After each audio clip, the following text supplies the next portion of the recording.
Bonsoir à toutes et à tous, bienvenue sur la chaîne Twitch de Mademoiselle. Je suis Maëlle Lecor, journaliste société chez Mademoiselle, donc média en ligne féminin et féministe. Et je suis ravie de vous retrouver pour une nouvelle édition du Mad Prime. Le Mad Prime, qu'est-ce que c'est? C'est notre nouveau live d'actu sur Twitch. On est là pour passer 2 heures ensemble. On va analyser ensemble une actualité avec des experts, des intellectuels, des personnalités engagées et essayer justement de poser un nouveau regard et trouver de nouvelles analyses justement sur un fait qui a fait l'actualité récemment. Alors c'est le deuxième Mad Prime, on s'était déjà retrouvés ensemble fin juin pour parler de Roe v. Wade, donc l'arrêt qui garantissait depuis 1973 le droit à l'avortement aux États-Unis, un arrêt qui a été révoqué par la Cour suprême. Et on avait avec mes invités parlé de sa situation outre-Atlantique et des conséquences qu'elle pouvait avoir potentiellement en France. Vous allez voir que le thème d'aujourd'hui a quelques liens avec celui-là, donc voilà, on est un petit peu dans la droite lignée de tout ça. Je vais vous expliquer tout simplement sans trop tarder, de quoi on va parler aujourd'hui. Il y a tout juste un mois, le Planning Familial, donc qui est une organisation féministe qui milite pour l'accès à la contraception, à l'IVG et à l'éducation à la sexualité, était au cœur d'une vague de cyberharcèlement. À l'origine de ce harcèlement, une affiche qui montrait qu'au sein des structures du planning familial, on accueille toutes les personnes qui ont besoin d'un suivi gynécologique ou d'un suivi de grossesse, toutes les personnes, y compris les hommes trans, qui peuvent donc être concernés. C'est une polémique qui a déclenché un déferlement de transphobie sur les réseaux sociaux et dans les médias. Et depuis, le planning familial y a répondu dans une tribune. Mais on a vu aussi d'autres réactions, d'autres réponses qu'on va examiner ensemble ce soir. L'idée, c'est de revenir sur cette polémique tous ensemble, mais aussi d'aller voir un petit peu plus loin, de voir ce que ça révèle au final de l'état aussi du militantisme féministe français aujourd'hui. Avec moi, il y a 2 invités. Bonsoir à toutes les deux. Je suis très contente de vous avoir avec moi ce soir. Je vais vous présenter très vite. Alice Ackerman, bonjour. Bonjour. Alors, tu es militante féministe, engagée sur les questions de droits sexuels et reproductifs, et tu es membre du bureau du planning familial. Donc voilà, on va pouvoir revenir avec toi sur un petit peu tout ce qui s'est passé justement cet été, et puis essayer de voir un petit peu au-delà. Bienvenue à toi, merci beaucoup. Merci pour l'invitation. Et Maud Royer avec nous aussi ce soir. Bonsoir Maud. Bonsoir. Alors tu es militante féministe toi aussi évidemment, et tu représentes un collectif qui s'appelle Toutes des femmes. Est-ce que tu peux nous dire en quelques mots quel est ce collectif ? Toutes des femmes, c'est un collectif qui s'est créé en février 2020 à la suite de l'écriture d'une tribune, qui est un peu notre tribune fondatrice, qu'on avait écrite justement en réaction à une tribune qui opposait féminisme et droits des personnes trans. Et cette tribune, on l'avait publiée dans Libération, on l'avait fait signer par des dizaines et des dizaines d'orgas féministes en France et par des centaines de militantes. Et c'était un peu une des premières grosses réactions qu'on avait à cette nouvelle vague de transphobie qui justement permettait de rassembler un peu tout le mouvement féministe sur ces questions. Et donc depuis, en fait, on continue de militer sur ces questions, de faire de l'argumentaire. On a un site toutesdesfemmes.fr avec une FAQ sur lequel il y a beaucoup d'arguments qui permettent de combattre les arguments transphobes que peuvent utiliser les militantes. On va y revenir trans. justement, on va essayer de débunker ensemble pas mal de ces arguments justement, parce qu'on voit que c'est des arguments qu'on continue à entendre encore aujourd'hui. Donc voilà, il y a une nécessité vraiment de continuer à déconstruire tout ça. Et enfin, alors elle n'est pas avec nous ce soir, mais ces interventions vont ponctuer un petit peu nos échanges ce soir. Karine Espinera, donc, qui est sociologue des médias, chercheuse et spécialiste de la construction médiatique des transidentités. Elle est co-autrice avec Maudius Thomas de Transidentité, Transitude, se défaire des idées reçues, qui est un ouvrage publié au Cavalier Bleu. Et voilà, elle n'est pas avec nous ce soir, mais j'ai pu l'interviewer et plusieurs de ses interventions vont permettre de ponctuer un petit peu nos échanges et d'offrir de nouveaux points d'analyse. Vous qui nous regardez ce soir, on est ensemble toute la soirée sur Twitch. Participez, n'hésitez pas à poser vos questions. J'essaierai de les retransmettre à nos invités. On voit déjà qu'il y a des soutiens du planning ce soir dans le chat. C'est très cool. Restez avec nous. Posez vos questions, envoyez des émotes et bien évidemment, suivez la chaîne Twitch de Mademoiselle et abonnez-vous. C'est parti pour 2 heures ensemble. Déjà, j'en parlais un petit peu en introduction, mais on est obligé de revenir un petit peu sur précisément ce qui s'est passé cet été à partir du 18 août, si je ne me trompe pas sur la date. On va revenir sur l'origine de cette polémique. À la base, il s'agissait de plusieurs visuels, en fait, dans le cadre d'une campagne de communication. C'est des visuels qui ont été créés par un auteur de BD illustrateur qui s'appelle Laurier The Fox, et des visuels avec des messages justement qui portaient sur l'action du planning familial, en fait. Il y en avait plusieurs. Au planning, on respecte l'autodétermination. Au planning, on sait que toutes les femmes sont des femmes. Au planning, on sait qu'il y a encore plus de genres que de contraception. Et enfin, ce visuel, au planning, on sait que les hommes aussi peuvent être enceints. Et c'est un peu de cette phrase-là spécifiquement que tout est parti. Est-ce que tu peux nous expliquer un petit peu, Alice, comment ça s'est fait, comment le truc a monté, en fait, comment ça a un peu explosé? En fait, pour expliquer déjà, donc c'est des affiches qui avaient pour vocation en fait, d'être affichées dans nos locaux. Donc on a le planning familial, on est une confédération, donc on a des plannings familiaux dans à peu près tous les départements de France. On a 75 associations départementales en métropole et en outre-mer. Et on avait objectif d'avoir ces affiches-là dans nos locaux pour que les personnes trans sachent qu'elles peuvent venir au planning et qu'on donne accès aux services de santé sexuelle, à de l'écoute, à de l'accompagnement. Et du coup, c'était simplement pour se visibiliser comme alliés des personnes trans et comme aussi un espace d'accueil. Et du coup, ces affiches-là, elles ont été au fur et à mesure publiées par le graphiste et par aussi les associations départementales sur leurs réseaux sociaux. Et cette affiche particulièrement a fait un buzz, on va dire, qu'on peut le dire comme ça, ou une polémique, parce qu'on sait que il y a des personnes qui nous attendent un peu au tournant au planning familial depuis quelques mois. On en parlera plus tard. Sûr, ouais. Et du coup, ça a été partagé notamment par des mouvements d'extrême droite, cette affiche-là, sur les réseaux sociaux, en appelant notamment... il y avait des propos haineux, transphobes, des propos à appeler à l'arrêt des subventions du planning familial. Ouais. Et en fait, de fil en aiguille, ça a été repartagé énormément. Et on a été en fait la cible d'un cyberharcèlement. Nous, le graphiste et aussi les personnes trans concernées. Et j'aimerais aussi rappeler que ces affiches-là, elles ont été donc faites par le graphiste et aussi par un groupe de travail au sein du planning familial, qui est notamment composé de personnes concernées. Donc c'était vraiment l'objet d'un travail collectif. Et on a tous et toutes été ciblés par ce cyberharcèlement qui a encore lieu aujourd'hui, alors moins intensément, mais toujours. Oui, parce que détruite tout le temps, quoi. Ouais, on en parle au passé, mais finalement, on voit que même encore cette semaine, voilà, c'est quelque chose qui continue un petit peu de faire l'actualité. Je regarde un petit peu sur le chat. On a Laoli Studio qui nous dit c'est grâce au planning familial que j'ai accès à une transition et aux hormones. Donc voilà, il y a aussi un rôle. Je parlais du planning familial tout à l'heure, voilà, qui travaille sur les questions de contraception, d'IVG. C'est parce que historiquement, c'est aussi fondateur. C'est au centre du planning en fait, mais voilà, la question de l'accès à une transition pour les personnes trans, justement, c'est important au sein de votre structure. Ouais, tout à fait. En fait, le slogan du planning familial, on a été créé en 56, c'était Mon corps, mon choix. Donc en fait, au départ, on s'est battu pour la contraception, pour l'avortement, pour l'éducation à la sexualité, mais les droits des personnes LGBTQI+, font autant partie de notre bataille, en fait, de nos batailles au pluriel. Et du coup, là, ça fait quelques années qu'on travaille à former à la fois les conseillères et conseillers du planning, les médecins, les sages-femmes, à accueillir des personnes trans, à répondre à leurs besoins. Et du coup, en effet, toute personne peut venir au planning pour demander différentes choses. Et c'est vrai que quand tu décrivais la définition du planning, je me suis dit c'est drôle parce qu'en effet, on est toujours un peu identifié sur ces questions-là, alors qu'aujourd'hui, on travaille aussi sur les questions de violence. C'est extrêmement large, en fait, les services et l'accueil qu'on a. Alors on a Talia qui est pour la première fois sur le chat, bienvenue Talia, aussi des féministes avec des guillemets comme Marguerite Stern, Dora Muto qui ont fait une tribune pour demander de recadrer le planning familial. Ne vous inquiétez pas, nous avons 2 heures devant nous, donc nous allons y revenir, n'hésitez pas. Calixa44 qui me dit je vous trouve d'autant plus courageuse d'être là alors que le harcèlement est encore d'actualité. C'est vrai, et je vous remercie d'autant plus d'être là que voilà, je tenais beaucoup à prendre le temps d'aller au-delà un petit peu du côté juste polémique et de pouvoir en discuter. Donc vraiment merci beaucoup d'avoir accepté de venir en discuter chez Mademoiselle. Et voilà, donc tu as expliqué un petit peu cette campagne-ci. Mais justement, on en a un petit peu discuté ensemble, c'est important de souligner que c'est pas la première fois que le planning est dans le viseur. C'est-à-dire que ça fait quand même quelques années que vous êtes un petit peu scruté justement sur certains choix que vous pouvez faire en termes de communication notamment, mais pas que.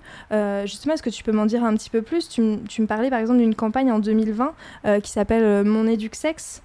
Et justement, vous aviez déjà eu pas mal de critiques. On en a un exemple ici, par exemple, où voilà, c'est une affiche, somme toute, assez bien faite pour parler des premières règles. et pourtant, comme ça, de prime abord, je voyais pas trop où était le problème. Et en fait, c'est peut-être dans le texte qui est à côté, mais en tout cas, il y a des choses qui n'ont pas plu à certaines personnes. Est-ce que tu peux nous en dire un petit peu plus ?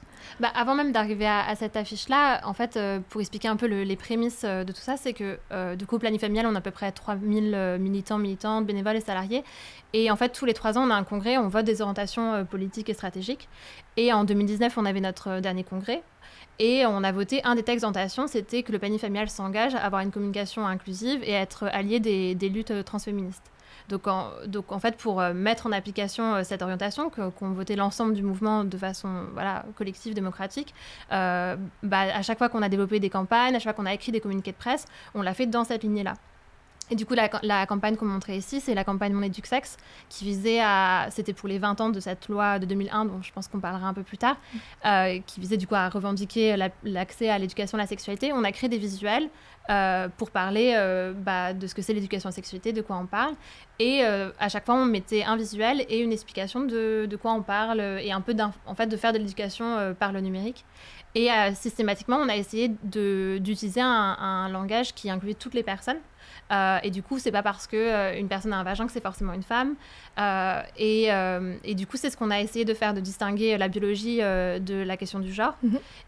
Et du coup, dans ce qu'on montrait et ce qu'on continue à montrer, on a... un deuxième visuel ici. Ouais, tout à fait. On avait, par exemple, quand on parlait des règles, on n'a pas parlé de femmes, on a parlé de personnes à utérus. Mm-hmm. Parfois, on parle de femmes et de personnes trans ou de personnes concernées. Mm-hmm. Donc après, il y a des échanges qu'on a avec du coup les personnes concernées sur quelle est la meilleure terminologie. Ouais. Je sais pas s'il y a une meilleure, je sais pas ce que tu en diras, mais voilà, on essaye de faire en sorte que les personnes se sentent représentées. Mm-hmm. Et en fait, ça a créé à chaque fois beaucoup d'attaques, beaucoup de haine, beaucoup de transphobie. Ouais. Et du coup, déjà en 2020, on avait dû réagir parce que c'était des raids sur Facebook, beaucoup plus sur Facebook que sur Twitter, par contre, par rapport à maintenant. Et on avait de nouveau fait un communiqué de presse pour expliquer, réaffirmer c'est quoi le planning, c'est quoi nos valeurs. Mm-hmm. Et on voit qu'en fait là ça s'est répété avec une dimension beaucoup plus forte, mais mm-hmm. ça continue en fait. Ok.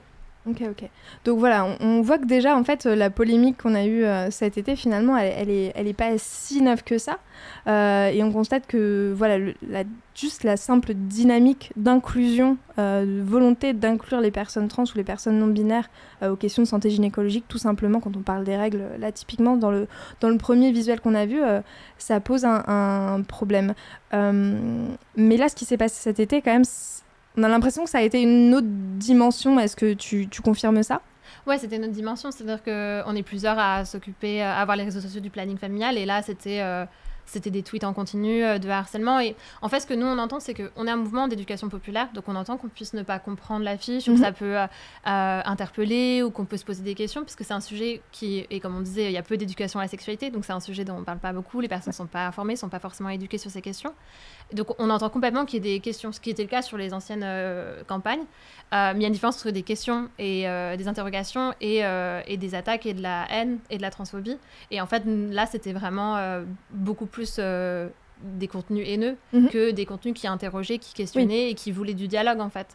Et en fait, on s'est vraiment désolé de ça, qu'en fait, on nous pose pas de questions. C'était purement des attaques. Oui, tout à fait. Qui venaient à la base de l'extrême droite, mais est-ce qu'elles sont un peu sorties de la fachosphère, on va dire. En tout cas, voilà, est-ce que vous avez vu aussi que ça avait gagné en ampleur et que c'était un peu au-delà de ce cercle-là ?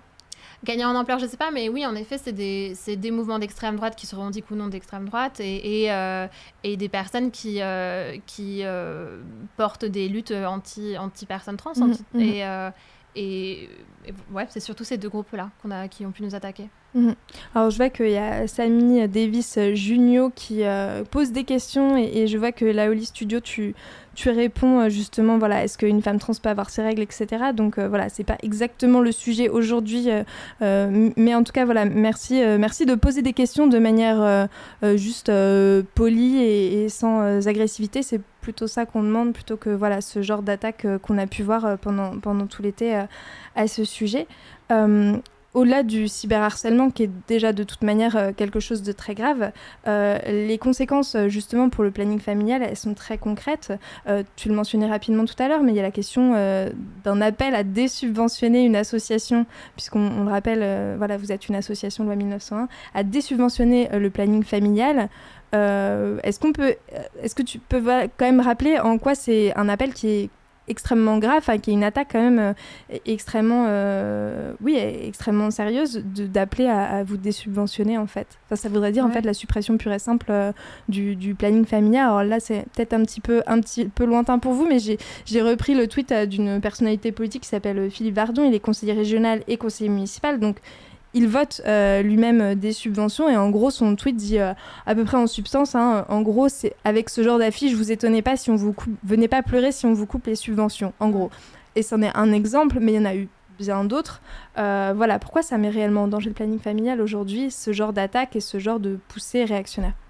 En fait, c'est des attaques, ça nous met en danger parce que le planning, on a des missions qui sont des missions essentielles en fait au fonctionnement d'une société. C'est-à-dire que si une personne, et il y a eu des témoignages de personnes dans leur parcours à elles, comment elles ont pu accéder à leur première contraception, à un avortement quand elles en avaient besoin, un espace de parole pour parler de violences qu'elles ont pu vivre. Tout ça, ce serait pas possible. On ne pourrait pas exister si on n'avait pas des subventions, parce qu'on a une mission qui est déléguée de l'État. Et du coup, appeler à l'arrêt des subventions, c'est appeler à l'arrêt de ces missions-là. Donc en fait, où iront ces personnes-là quand elles en auront besoin? Et on voit que déjà, avec la fermeture des hôpitaux, avec les déserts médicaux, notamment en espace rural, il y a une vraie difficulté d'accès aux soins, d'accès aux services de santé, d'accès à l'information. Alors si en plus on appelle à arrêter les subventions et du coup à fermer le planning, qu'est-ce que les personnes vont faire, et notamment les jeunes, je parle aussi en tant que jeune militante, où vont aller les jeunes. Donc c'était assez hallucinant en fait de voir ces appels-là, je me demandais même à quel point les personnes mesurent en fait les conséquences de ces appels-là et concrètement qu'est-ce qui se passerait. Et tu voulais ajouter quelque chose, Maud? Sur ce que tu disais sur la réaction particulièrement violente de cet été à l'affiche, notamment par rapport à celle de 2020, il y a un phénomène nouveau et qui est quand même, qui date de un peu plus d'un an maintenant, qui est qu'en fait l'extrême droite s'est vraiment saisie de la transphobie comme un sujet qu'elle maîtrise, au sens où elle maîtrise les arguments transphobes, elle est capable de les ressortir régulièrement, alors qu'avant c'était un sujet sur lequel elle pouvait éventuellement avoir des réflexes réactionnaires, mais sur lequel elle n'avait pas encore construit d'argumentaire vraiment bien rodé. Et ça a un an, ça fait suite à vraiment l'importation avec succès, entre guillemets, de la transphobie américaine, anglaise, dont l'extrême droite s'était déjà saisie des années auparavant.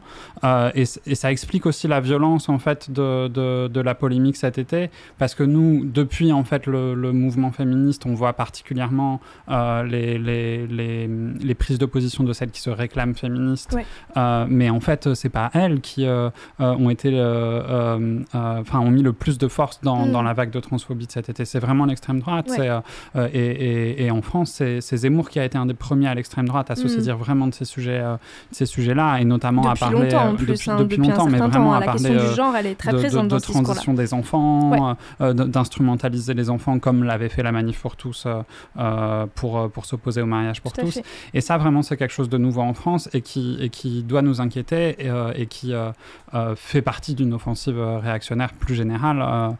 Et c'est pas étonnant finalement que ce soit sur le planning que ça se cristallise, parce que ça touche pas seulement aux droits des personnes trans, mais aux droits des femmes aussi. Sur l'IVG, sur les questions d'accès aux soins pour les personnes trans, c'est vraiment, on est sur un éventail qui fait finalement, ça devient une cible toute trouvée pour l'extrême droite. C'est ce que dit par exemple Ragarvel sur le chat. Après Vardon, c'est l'extrême droite, donc Philippe Vardon, le fameux conseiller régional et conseiller municipal que je citais tout à l'heure. C'est pas nouveau que l'extrême droite a le planning dans le viseur, effectivement. C'est tout à fait ce que tu disais, ça fait partie un petit peu de leur cible favorite. Et alors justement, on parlait du cyberharcèlement, mais tu m'expliquais aussi qu'il y a ce qui se traduit aussi de manière encore plus concrète au niveau de vos locaux ou de vos bénévoles, peut-être? Vous avez eu des attaques vraiment au sein de vos structures? Oui, bien sûr, on a été attaqués physiquement, c'est-à-dire dans nos locaux, on a été vandalisés, il y a eu des vitrines qui ont été cassées, des serrures qui ont été bouchées, des militantes elles-mêmes qui ont été menacées, quoi. Ça a été d'une violence et d'une dimension beaucoup plus démesurée, quoi. C'était très impressionnant. Oui, c'est des choses que vous n'aviez pas eues avant dans les autres vagues de harcèlement, ou en tout cas les campagnes de dénigrement qui avaient déjà eu lieu. Vous n'aviez pas atteint ce cap-là? Pas dans cette mesure-là, et à cette échelle nationale, en tout cas. Non, c'était pas le cas. Et ça nous a alertés, et aussi sur nos propres sécurités entre nos militantes, quoi. Ouais. Comme on le disait tout à l'heure, donc ça s'est pas limité à l'extrême droite. Il y a eu un autre dans la lignée justement du début de cette campagne de dénigrement. Il y a une tribune publiée sur le site Marianne, voilà. Voilà, je dis une tribune, c'est une lettre ouverte adressée à la première ministre Elisabeth Borne, qui est signée de Dora Muto et Marguerite Stern, et qui alerte sur, je cite, la dérive idéologique du planning familial qui serait tombée sous le coup du transactivisme. Alors on va revenir un petit peu sur ces termes ensuite. Donc Marguerite Stern, je la présente quand même rapidement, une ancienne membre des Femen, activiste qui a œuvré notamment dans les collèges féministes. Dora Muto, blogueuse, autrice qui a aussi créé le compte Instagram d'éducation à la sexualité Tajoui. Voilà, un petit peu pour les situer. Maud, cette tribune-là, on peut dire que c'est une de plus, vu que déjà sur Marianne, mais aussi sur pas mal d'autres médias, on avait quand même déjà un petit peu open bar pour ce genre de discours, justement, teinté d'un certain vocabulaire, de transactivisme, etc. Donc c'est pas vraiment une nouveauté. C'est ce qu'on a pas mal appelé, notamment sur Twitter, un discours de TERF. Alors, est-ce qu'on peut revenir sur des bases de vocabulaire un petit peu pour que tout le monde avance au même niveau? Voilà, qu'est-ce que c'est les TERF aujourd'hui? TERF, de quoi on parle? C'est un terme qui vient de l'anglais, donc Trans Exclusionary Radical Feminist. Donc féministe radicale exclusive des personnes trans, si on voulait bien le traduire. Bon, peut-être j'expliquerai après pourquoi, mais moi je pense qu'elles n'ont de féministe que le nom. Et de radical aussi que le nom. Il y a énormément de personnes qui sont des militantes féministes, pour le coup vraiment très radicales et qui évidemment sont parfois trans elles-mêmes ou si elles ne le sont pas militent avec des personnes trans. Bon, donc c'est un terme qui désigne ce courant-là qui se revendique féministe, mais qui en fait théorise que la transidentité est un problème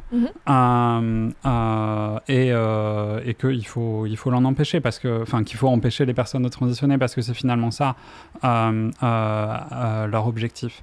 En fait, il y a quand même un peu quelque chose de nouveau dans la tribune de Marianne, c'est qu'effectivement ça faisait longtemps qu'elle publiait des tribunes, les deux, mais aussi d'autres militantes, sur ce sujet, mais pendant longtemps le discours a été concentré sur la transidentité est un problème parce que en gros ça fait rentrer des hommes, en tout cas des femmes trans qu'elles refusent de considérer comme telles dans le féminisme, et en gros dans le féminisme il doit y avoir que des femmes cis, quoi.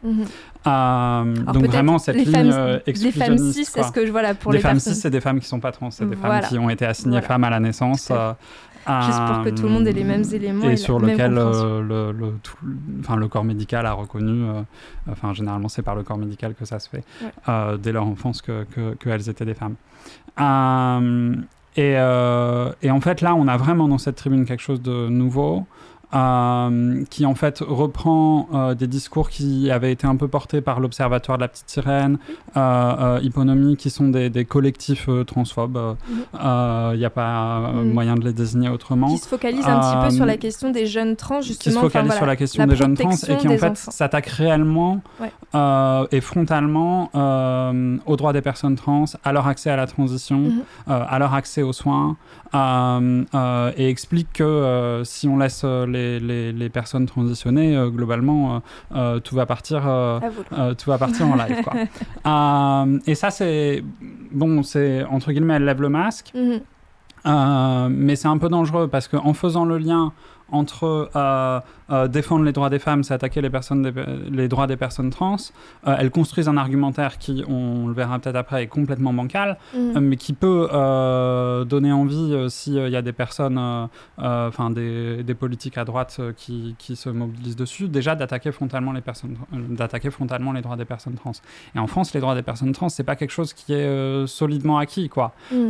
Jusqu'en 2016, donc c'est vraiment tout récent, pour changer de sexe à l'état civil, donc juste pour changer le sexe sur sa carte d'identité, il fallait avoir été stérilisé. C'est quand même grave, quoi. Ça a changé en 2016. Et ça a changé en 2016. Autant dire hier, littéralement. Et encore tout récemment, on a eu la loi d'ouverture de la PMA à toutes les femmes à l'état civil. Et et effectivement, les personnes trans n'ont pas du tout été prises en compte. Et même le droit de la filiation n'a pas été mis à jour. C'est-à-dire qu'en France, c'est très compliqué si on est un homme trans et qu'on accouche, ou si on est une femme trans et qu'on est parent biologique avec une autre femme d'un enfant. On ne peut pas le reconnaître parce qu'en France, dans le droit de la filiation, pour devenir maman, il faut accoucher et pour devenir papa, il faut être conjoint d'une femme qui accouche. Donc quand on n'est pas dans ces situations-là, ce qui est le cas en fait pour plein de personnes trans, le droit ne couvre pas la situation. Et en fait, on a tout un tas de choses qui font que le droit en fait des personnes trans en France est super fragile, repose beaucoup sur des jurisprudences, etc. Et en 3 coups de cuillère à peau peut être cassé par n'importe quelle politique qui en a envie, quoi. Ouais. On va y revenir justement un petit peu sur cet enjeu un petit peu plus précisément, sur la question de ces mots qu'elles utilisent beaucoup, ces militantes anti-trans. Je voulais revenir un peu sur une question, un point de vocabulaire, et j'en ai justement parlé avec Karine Espinera. Pourquoi ces militantes anti-trans s'en prennent aux personnes trans en utilisant justement des termes de lobby trans, de transactivisme. Justement, on va l'écouter tout de suite. Du trouble dans le genre, de créer du trouble dans la filiation, de créer du trouble dans la procréation, de créer du trouble dans la famille, etc., etc. En fait, on crée du trouble partout si on accroche ces paroles-là. De fait, l'importation des tensions anglo-saxonnes, par exemple, quand on entend lobby trans, transactivisme, etc., transactiviste, tout ce vocabulaire, en fait, a été importé du monde anglo-saxon. Et sur un modèle français qui est très différent. Le mouvement trans français est différent du mouvement trans anglo-saxon, par exemple. Les tensions n'étaient pas les mêmes, n'ont pas non plus la même histoire, mais ça a été transposé comme si c'était exactement la même chose. Et on a popularisé tous ces termes-là, et qui ont servi à désigner une sorte d'ennemi. Si on lui donne, on confère une identité à son ennemi, et en fait, on le crée de toutes pièces. On sait très bien que le lobby trans, ça n'existe pas. Enfin, moi, en 30 ans, je ne l'ai jamais vu. Ça fait, je ne sais pas combien de fois que je demande des sources qu'on me prouve qu'il y a un lobby trans, parce que du coup, j'aimerais bien le rencontrer, ne serait-ce que par curiosité. Mais pareil, pour les transactivistes et les personnes trans en France, militants, on n'utilise pas ce type de vocabulaire. Ce vocabulaire a été importé et finalement, il nous a imposé. Et on est obligé de le reprendre d'une certaine façon pour essayer de le déconstruire. C'est toutes ces choses-là qui ont changé. Et de la même façon, il y a quelque chose qui me marque aussi, c'est qu'on en parlait avec Maudius Thomas, qui est auteur avec moi de pas mal d'écrits, et qu'il y a 30 ans, la transphobie a été moins violente qu'aujourd'hui. Alors qu'on a 2 fois plus de sources d'informations. C'est-à-dire que les gens, aujourd'hui, ils ont des livres qu'il n'y avait pas à l'époque. Il y a Internet et il n'y avait pas de ça à l'époque. Aujourd'hui, il y a plein de matériaux pour s'informer et être bien informé. Et pourtant, les gens, on dirait qu'ils sont plus ignorants et plus violents, surtout qu'il y a 30 ans. Il y a beaucoup de choses dans cet extrait avec Karine Espinera mais voilà, c'est hyper intéressant. Elle parle justement de l'importation de ce vocabulaire. T'en as un petit peu parlé tout à l'heure, voilà, de comment on a plaqué, comment on crée un ennemi finalement à travers des mots un petit peu nébuleux, et comme ça on identifie quelque chose qui finalement repose sur rien. Ce qu'elle dit aussi, voilà, c'est que cette plus grande visibilité, ce plus grand intérêt médiatique pour les personnes trans, pour la transidentité, ça se solde aussi par énormément de désinformation qui circulent à l'heure actuelle, on l'a vu. Maud, tu le vois comme un espèce de revers de la médaille, une forme de backlash, que cette visibilité accrue, derrière, elle crée derrière une opposition peut-être plus forte, comme ça peut se voir des fois avec les progrès sur les questions de droits des femmes, par exemple. Il y a une visibilité accrue des personnes trans, c'est certain. Il y a, tout du moins en France, un accès un peu plus facile à la transition et médicale et administrative qu'il ne pouvait y avoir il y a 30 ans, par exemple. Enfin, ne serait-ce que ces changements de loi, on en a parlé. Sur le plan médical aussi, la Sécu est un peu plus souple qu'avant. On n'est plus obligé de passer par des équipes hospitalières désignées, ce qui, par ailleurs, se faisait en toute illégalité pendant des dizaines d'années en France. Et donc, oui, forcément, il y a une réaction qui s'organise face à ça. Pourquoi elle s'organise face à ça, et pourquoi en France, comme aux États-Unis, comme en Angleterre, l'attaque des droits des personnes trans, c'est toujours un prémisse à une attaque des droits des femmes. C'est parce que, fondamentalement, Karine le disait, la transidentité, ça crée un trouble dans le genre. Et donc, forcément, la transphobie, elle s'organise aussi comme un antiféminisme. Parce que, bon, je vais faire 2 minutes de concept, mais... Vas-y. On a le temps, vas-y. Le féminisme, c'est quoi ? C'est la lutte contre un système de domination qui s'appelle le patriarcat. Le patriarcat, c'est quoi ? C'est la domination d'un genre sur l'autre. Enfin, en tout cas, dans son idée, dans l'idéologie du patriarcat, il y a 2 genres, il y a les hommes et les femmes. Et globalement, les femmes se font avoir. Elles ont les boulots les moins payés. Elles font toutes les tâches domestiques. Enfin, c'est une histoire d'organisation du travail aussi, quoi. Et les hommes en profitent. Donc, ça repose sur quoi, un système de domination ? Comme tous les autres systèmes de domination, ça repose essentiellement sur 2 choses, la contrainte et de l'idéologie. La contrainte, c'est les violences faites aux femmes dans son expression la plus violente, mais c'est aussi pendant très longtemps simplement des lois en France qui interdisaient aux femmes d'avoir, je sais pas, un compte en banque ou des choses comme ça. Voilà. À plein de niveaux. Et l'idéologie, c'est un certain nombre de choses, mais fondamentalement, c'est un truc qu'on appelle la naturalisation. C'est de dire que ces inégalités entre les hommes et les femmes, cette domination des hommes sur les femmes, elle est naturelle parce que les hommes et les femmes sont fondamentalement et biologiquement différents. Et que ça justifie du coup toute l'organisation de la société qu'on va avoir derrière.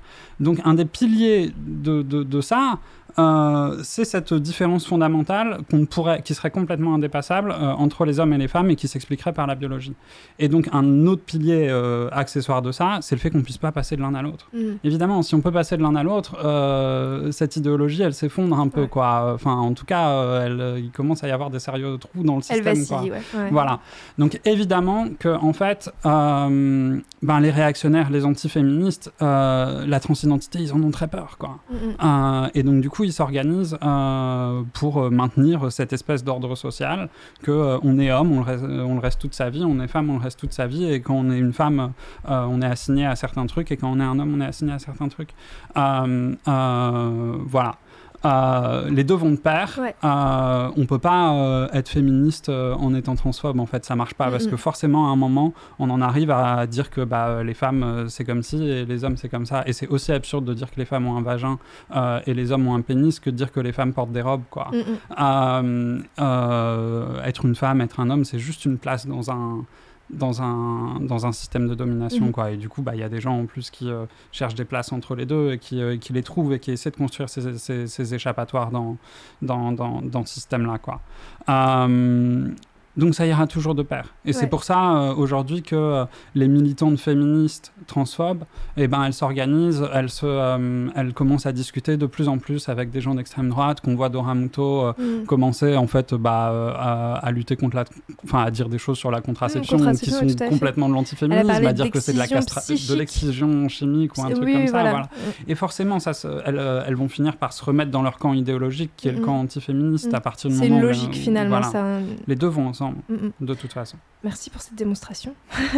Je retourne un petit peu sur le chat. On a Chante de Klezen, désolée si j'écorche votre pseudonyme, je les découvre en même temps que je les lis, qui nous dit: c'est triste, mais les premiers discours que j'ai entendus sur la transidentité étaient des discours TERF, avec notamment la youtubeuse Antasthesia. Il a fallu que je fasse des recherches moi-même et que je suive par exemple des youtubeuses trans pour comprendre en quoi les argumentaires étaient bullshit.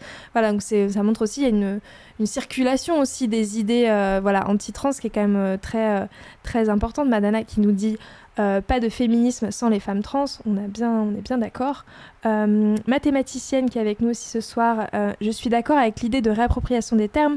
C'est important de pouvoir se réapproprier des termes qui ont des connotations péjoratives pour pouvoir changer les tendances et les comportements des gens. D'ailleurs, il y a des études qui montrent que les comportements des gens vis-à-vis d'animaux qui avaient des qualificatifs péjoratifs dans leur nom changeaient de manière significative lorsque ce nom était changé en y ajoutant un qualificatif mélioratif. On peut alors aisément se dire qu'on peut faire, j'ai une petite coupure dans le message, qu'on peut faire un parallèle entre les comportements des gens concernant des catégories de personnes. C'est donc important de pouvoir empêcher des qualificatifs d'être connotés péjorativement. Je crois qu'on parlait par rapport aux termes, notamment de transactivisme. Alors je ne sais pas si c'est pertinent pour les militants trans aujourd'hui de se réapproprier le terme de transactivisme, sachant que pour l'instant c'est surtout les ennemis des personnes trans, en tout cas ceux qui les dénigrent, qui l'utilisent. Voilà, je ne sais pas si... il y en a qui l'utilisent, c'est leur choix. Peut-être qu'à un moment, en fait, ça deviendra commun. Et, de toute façon, c'est toujours des stratégies qui se créent dans différents lieux, dans différentes organisations, dans différents collectifs. Et puis à la fin, on s'est réapproprié plein de mots dans le mouvement LGBT. Enfin, c'est l'histoire du mouvement LGBT aussi de se réapproprier les mots. Certains le sont, certains le sont pas. Mais c'est vrai que transactivisme, pour le coup, c'est quand même un mot qui vient vraiment de l'activisme anti-trans, du coup, de fait. Et qui est encore majoritairement utilisé comme tel. Ragarvel qui salue aussi la démonstration. Apophis Nix, vous avez vraiment des pseudonymes très compliqués parfois, qui est pour la première fois sur le chat, bienvenue, et qui dit « Je ne comprends pas comment on peut être féministe et transphobe ». En tout cas, la démonstration permet de voir un petit peu, explique un petit peu effectivement un petit peu tout ça. Où en étais-je ? Oui, il y a quelque chose qui revient aussi souvent dans l'argumentaire anti-trans et qui est en lien un petit peu direct avec ce qu'on a vu sur les différentes campagnes du planning familial, c'est que l'idée, par exemple, de parler de personnes menstruées au lieu d'utiliser le mot femme, par exemple, quand on parle des règles, ça équivaudrait à faire disparaître le mot femme, donc faire peser une menace sur les femmes, donc forcément, ce serait forcément misogyne. Donc voilà, que l'idée d'utiliser par exemple un vocabulaire plus inclusif, ce serait faire peser une menace. Est-ce que le planning familial veut effacer le mot femme ? Est-ce que c'est votre dessein secret ? Non, bien sûr que non. Tu l'as très bien expliqué, c'est-à-dire qu'il y a une guerre des mots en fait dans les attaques transphobes dont on est la cible, c'est-à-dire que nous, au planning, on veut visualiser toutes les personnes qui sont concernées par une question. Donc, si on parle des règles, on va visualiser les personnes qui sont assignées femmes à la naissance et qui s'identifient comme femmes, et aussi les personnes qui ne s'identifient pas comme femmes, mais qui ont aussi des règles. Et du coup, on a utilisé différentes terminologies, mais on n'a jamais effacé le mot femme. Et on le voit dans toute notre communication, quand on a, par exemple... on s'est beaucoup mobilisé sur l'allongement des délais pour l'avortement. On a écrit énormément de communiqués de presse. On a écrit un nouveau manifeste des 343. À chaque fois, il y avait le mot femme et personne concernée. Et du coup, l'un n'efface pas l'autre, c'est juste qu'ils cohabitent ensemble. Et le fait de vouloir effacer, par contre, personne concernée, ça, par contre, c'est ce sur quoi on s'oppose et qu'on veut montrer que toutes ces personnes-là existent et qu'elles sont toutes concernées par la question de l'avortement, de la contraception et des sujets qu'on aborde. Et je voulais rebondir juste rapidement sur le fait que une de nos batailles aussi au quotidien, quand on parle, par exemple, quand on fait l'éducation à la sexualité, c'est de différencier ces questions de le terme sexe et le terme de genre, et que en fait, vouloir ne pas parler de genre, en fait, c'est vouloir essentialiser les personnes à leur corps, et c'est ce que nous on essaye de faire exactement le contraire, de montrer que c'est pas parce que tu as un vagin que tu es forcément une femme, et aussi de combattre et de lutter contre les stéréotypes de genre au quotidien. Et du coup, de voir que des personnes qui s'identifient féministes ne veulent pas parler de genre et du coup ne veulent pas aborder ce concept de stéréotype de genre, c'est quelque chose de très étonnant finalement. Ouais. Oui, parce qu'on a parlé justement du terme TERF, il y a aussi le terme critique du genre ou gender critical, qui est souvent accolé au mot TERF, justement, de ces féministes, je rajouterai encore des guillemets, mais de personnes qui veulent critiquer absolument la notion de genre, et c'est aussi ce qui ressortait dans certaines tribunes qu'on a vues justement pour s'opposer aux droits des personnes trans. Et cette question de l'effacement, du potentiel effacement des femmes ou de la classe des femmes, c'est quelque chose que justement vous avez débunké. Tu parlais de la FAQ de toutes des femmes, justement ça fait partie des choses qu'il était important de déconstruire comme idée reçue qui circule et qu'on voit encore de manière assez régulière finalement, cette crainte d'une menace sur les femmes. Oui, globalement, je mets au défi n'importe qui de trouver un endroit où des droits des femmes ont reculé parce que des droits des personnes trans ont avancé, de manière concomitante. Généralement, c'est les deux qui reculent ou les deux qui avancent en même temps. Après, ces questions de vocabulaire, évidemment, tu l'as dit, en fait, bien souvent, c'est des termes qui cohabitent, qui s'éliminent pas les uns les autres. Et en fait, il y a quelque chose d'un peu... marrant dans l'argumentaire de ces militantes qui se plaignent de l'effacement du mot femme, c'est que par ailleurs, comme elles sont transphobes, elles écrivent noir sur blanc que si les femmes sont violentées et dominées dans le patriarcat, c'est parce qu'elles ont un vagin. Et pas parce qu'elles sont des femmes, pas parce qu'elles occupent une place dans un système de domination, et elles les ramènent à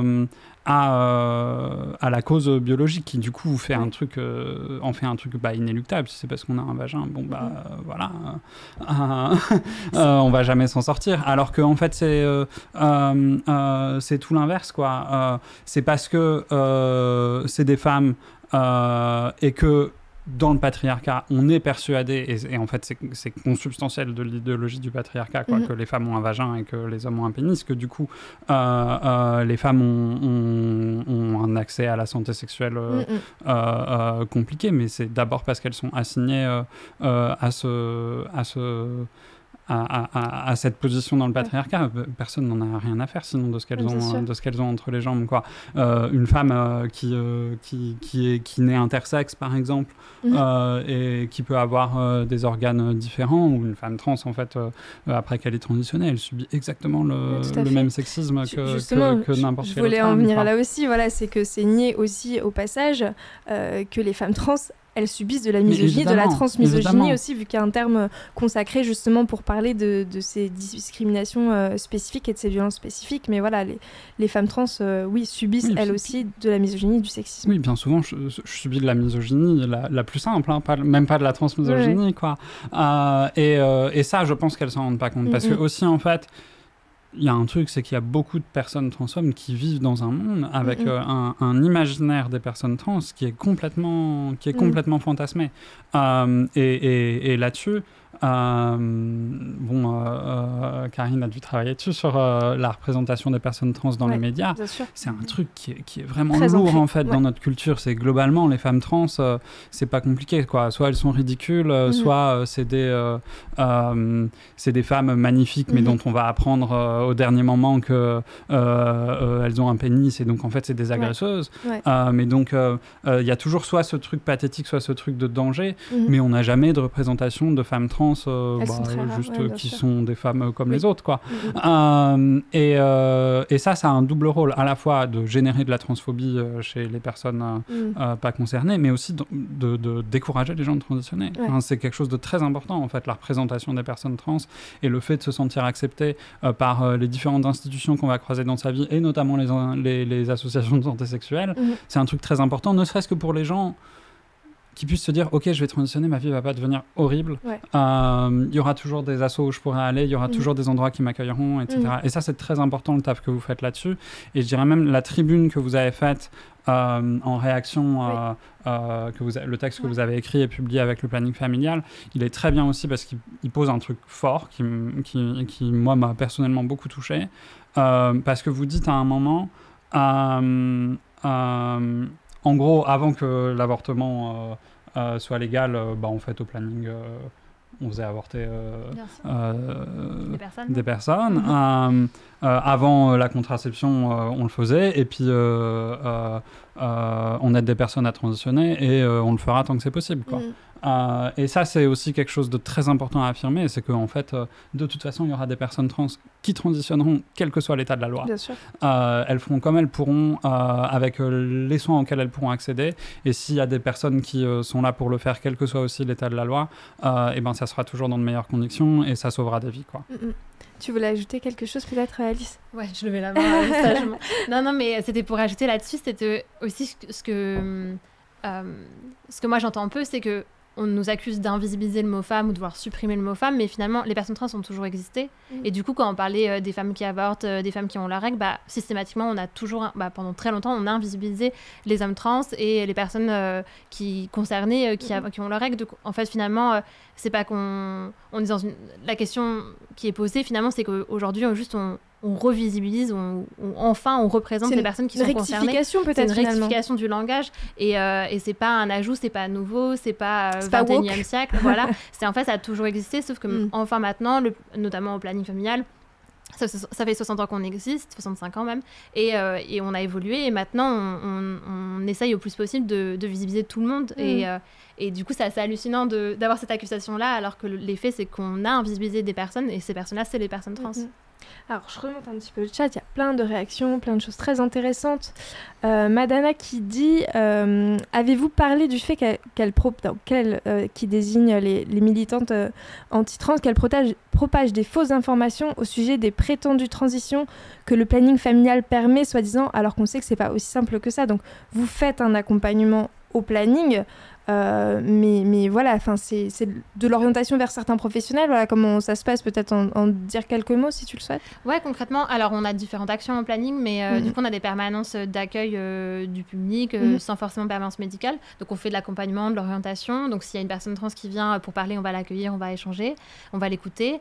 Si elle vient pour avoir accès à des, par exemple à des hormones ou des bloqueurs d'hormones, on va l'orienter vers des médecins.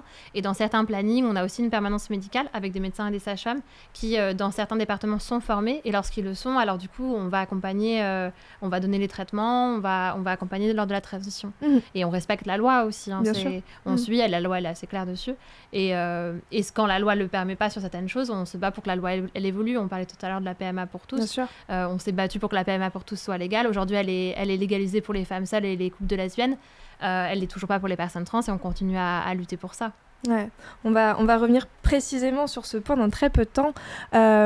Toujours dans le chat, Calixa qui dit méga intéressant et pertinent l'explication de pourquoi les personnes trans dérangent autant le patriarcat. Est-ce que du coup, selon vous, les droits à l'IVG remis en cause aux USA, mais en vrai un peu partout aussi, c'est une suite logique de la transphobie, attaque aux trans, puis attaque aux femmes?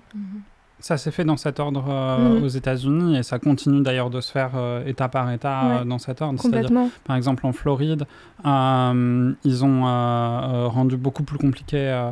Ils ont rendu, je crois, illégal. Il y a plusieurs États en fait où ils ont rendu illégal le fait de simplement accompagner des enfants dans leur transition pour les personnels médicaux et parfois pour leurs parents. Donc il y a des parents qui, parce que simplement ils sont dans l'accompagnement de leur enfant plutôt que dans le rejet, se retrouvent accusés de maltraitance, quoi. État par État, ils déremboursent les transitions. Et en Floride, ils ont fait passer dans la même loi le déremboursement des transitions et un recul très violent du droit à l'IVG. Quoi. Donc ça marche main dans la main. Et ça marche main dans la main parce qu'en fait, c'est les mêmes politiciens qui portent les mêmes lois et qui font ça ensemble. Et parce qu'en face, en fait, à 2-3 exceptions près qui sont très visibles et qui intéressent beaucoup certains médias, c'est aussi les mêmes personnes qui s'organisent pour le droit à l'IVG et pour le droit à la santé des femmes, des personnes trans. Parce que, en fait, des femmes trans dans le féminisme, il y en a toujours eu. Pas toujours out. Moi, je connais des femmes trans qui militent dans des orgas féministes. Personne ne sait qu'elles sont trans. Parfois plus out. Il y a toujours eu aussi des hommes trans, ce qui du coup est un peu plus visible, mais qui sont positionnés par rapport dans ou à l'extérieur du mouvement féministe, mais ça a toujours existé, les questions de genre, en fait, notamment dans les milieux lesbiens, quoi. Enfin, c'est quand même pas nouveau. Et ce qui est très drôle aussi à voir, c'est pas drôle du tout, mais ce qui est très, très ironique, d'une certaine manière, c'est que Dora Muto, comme Marguerite Stern, et toutes les soi-disant féministes transphobes, instrumentalisent beaucoup la question des lesbiennes, instrumentalisent beaucoup les lesbiennes en disant c'est pour les défendre finalement. C'est pour défendre les lesbiennes parce qu'en gros les femmes trans elles veulent en gros fréquenter les milieux lesbiens et se taper des lesbiennes, quoi. Alors que quand on regarde les stats, je suis contente d'être enfin tombé sur ces stats parce que bon, c'est quelque chose qui d'expérience est une évidence, mais qui sur laquelle j'avais encore jamais eu de source chiffrée. De tous les groupes de population, les lesbiennes, c'est les moins transphobes. Bravo les lesbiennes. Bravo les lesbiennes, mais vraiment quoi, enfin moins que les meufs hétérosexuelles, moins que les hommes hétérosexuels, moins que les hommes gays. Franchement, les lesbiennes, c'est le groupe social qui est le plus tolérant aux personnes trans. Donc elles sont complètement à côté de la plaque quand elles font ça. Et il n'y a que des personnes qui, en fait, ne connaissent pas les lesbiennes, ne connaissent pas, en fait, la réalité de ce que c'est aussi que vivre en tant que lesbienne dans notre société, qui peuvent croire qu'elles défendent les lesbiennes en luttant contre les personnes trans, quoi. Ouais, complètement. Et simplement, juste pour compléter sur la question du droit à l'IVG, c'est ce que nous, on observe dans nos luttes à la fois au niveau européen et au niveau international aussi au planning, c'est que, en fait, c'est le même concept qui est attaqué, c'est-à-dire le concept du droit de disposer de son corps, tout simplement. Toujours. Donc, à partir du moment où on attaque l'IVG, on attaque les droits des personnes LGBTQ+, et inversement. Parce que, du coup, on attaque le concept de pouvoir faire ses propres choix et d'avoir une autonomie totale. Et on le voit, on le voit à toutes les échelles. Et voilà, ça n'est pas étonnant. En tout cas, on sait, on a une vigilance. On sait très bien que si ça attaque d'un côté, ça attaquera de l'autre. Et il faut être vigilant de tous les côtés. Ouais, tout à fait. On a Sissy's at Work, on adore, un bon pseudo, qui est pour la première fois sur le chat. Bienvenue, qui nous dit est-ce que la panique morale a aussi touché des astérisque du planning, donc je ne sais pas, peut-être des TERF du planning? Si oui, ça a été géré comment par l'association? Je ne sais pas. Potentiellement, mais peut-être que je me trompe dans l'interprétation de ces étoiles, mais je ne sais pas trop. Non, comme je disais au début, c'est-à-dire qu'au planning familial, on a un mouvement qui a évolué beaucoup, et c'est vraiment génial. Moi, je suis arrivée au planning il y a 8 ans. On a la position qu'on a prise sur notre communication, d'avoir une communication inclusive qui inclut la question des luttes transféministes. C'est un choix qui a été fait avec l'ensemble du mouvement pendant notre congrès. Donc, en fait, non, ça n'a pas remué en interne, puisque ça a été un choix qui a été fait démocratiquement ensemble. C'est pas contesté. Non, et c'est en fait, au contraire, on a un mouvement qui échange beaucoup. On a énormément échangé sur comment on communique, comment on fait la communication inclusive. Quand il y a eu les premières polémiques sur notre campagne Mon Éduc-Sexe, on a fait des réunions en interne en disant ok, on a choisi cette terminologie-là, qu'est-ce qu'on en pense, qu'est-ce qu'on en échange. Et nous, notre objectif, c'est vraiment de co-construire ensemble, en fait, et que les gens se sentent pas exclus lorsqu'on emploie une terminologie qu'il ou elle ne comprend pas. Donc non, on n'a pas eu d'attaque ou d'échange en interne. Au contraire, ça a donné lieu à plein de discussions hyper intéressantes et qu'on a aussi ouvertes à d'autres associations féministes pour évoluer ensemble et avancer ensemble. Ouais. Je continue un petit peu sur le chat, il se passe beaucoup de choses, plein d'échanges, c'est top, continuez comme ça.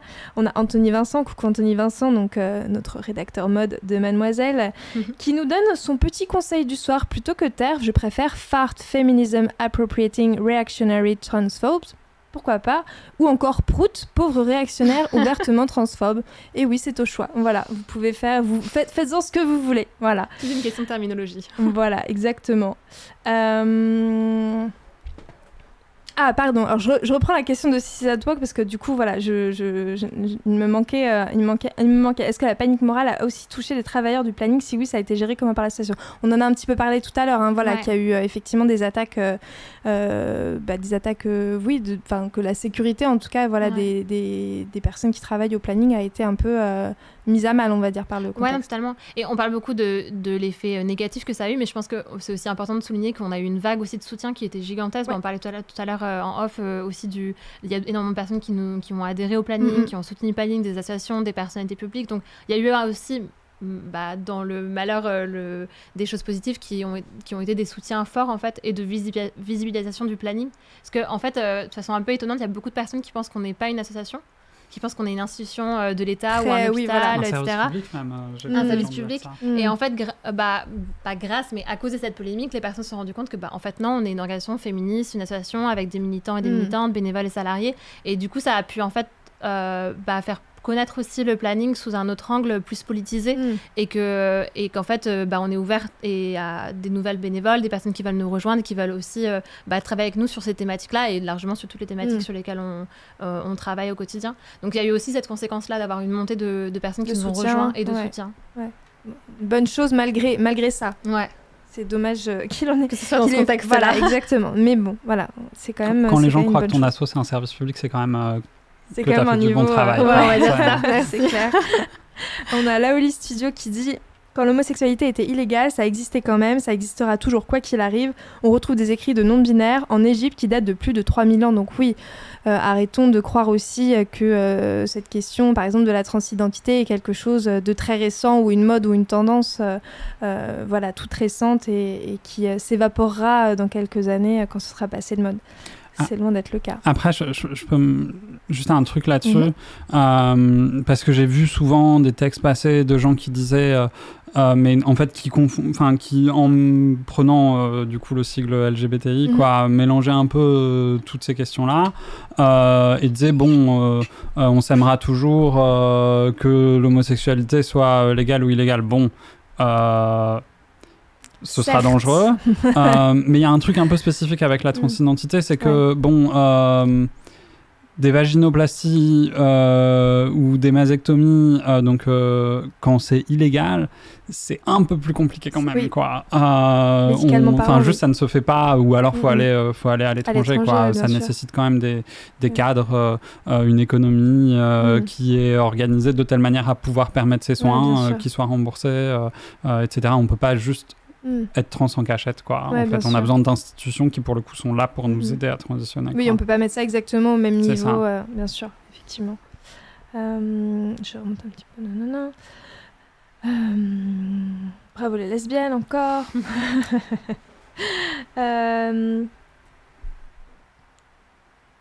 D'accord, je comprends pourquoi il y a eu ce petit couac tout à l'heure de mots que je n'arrivais pas à décrypter, mais tout va bien, tout est solutionné.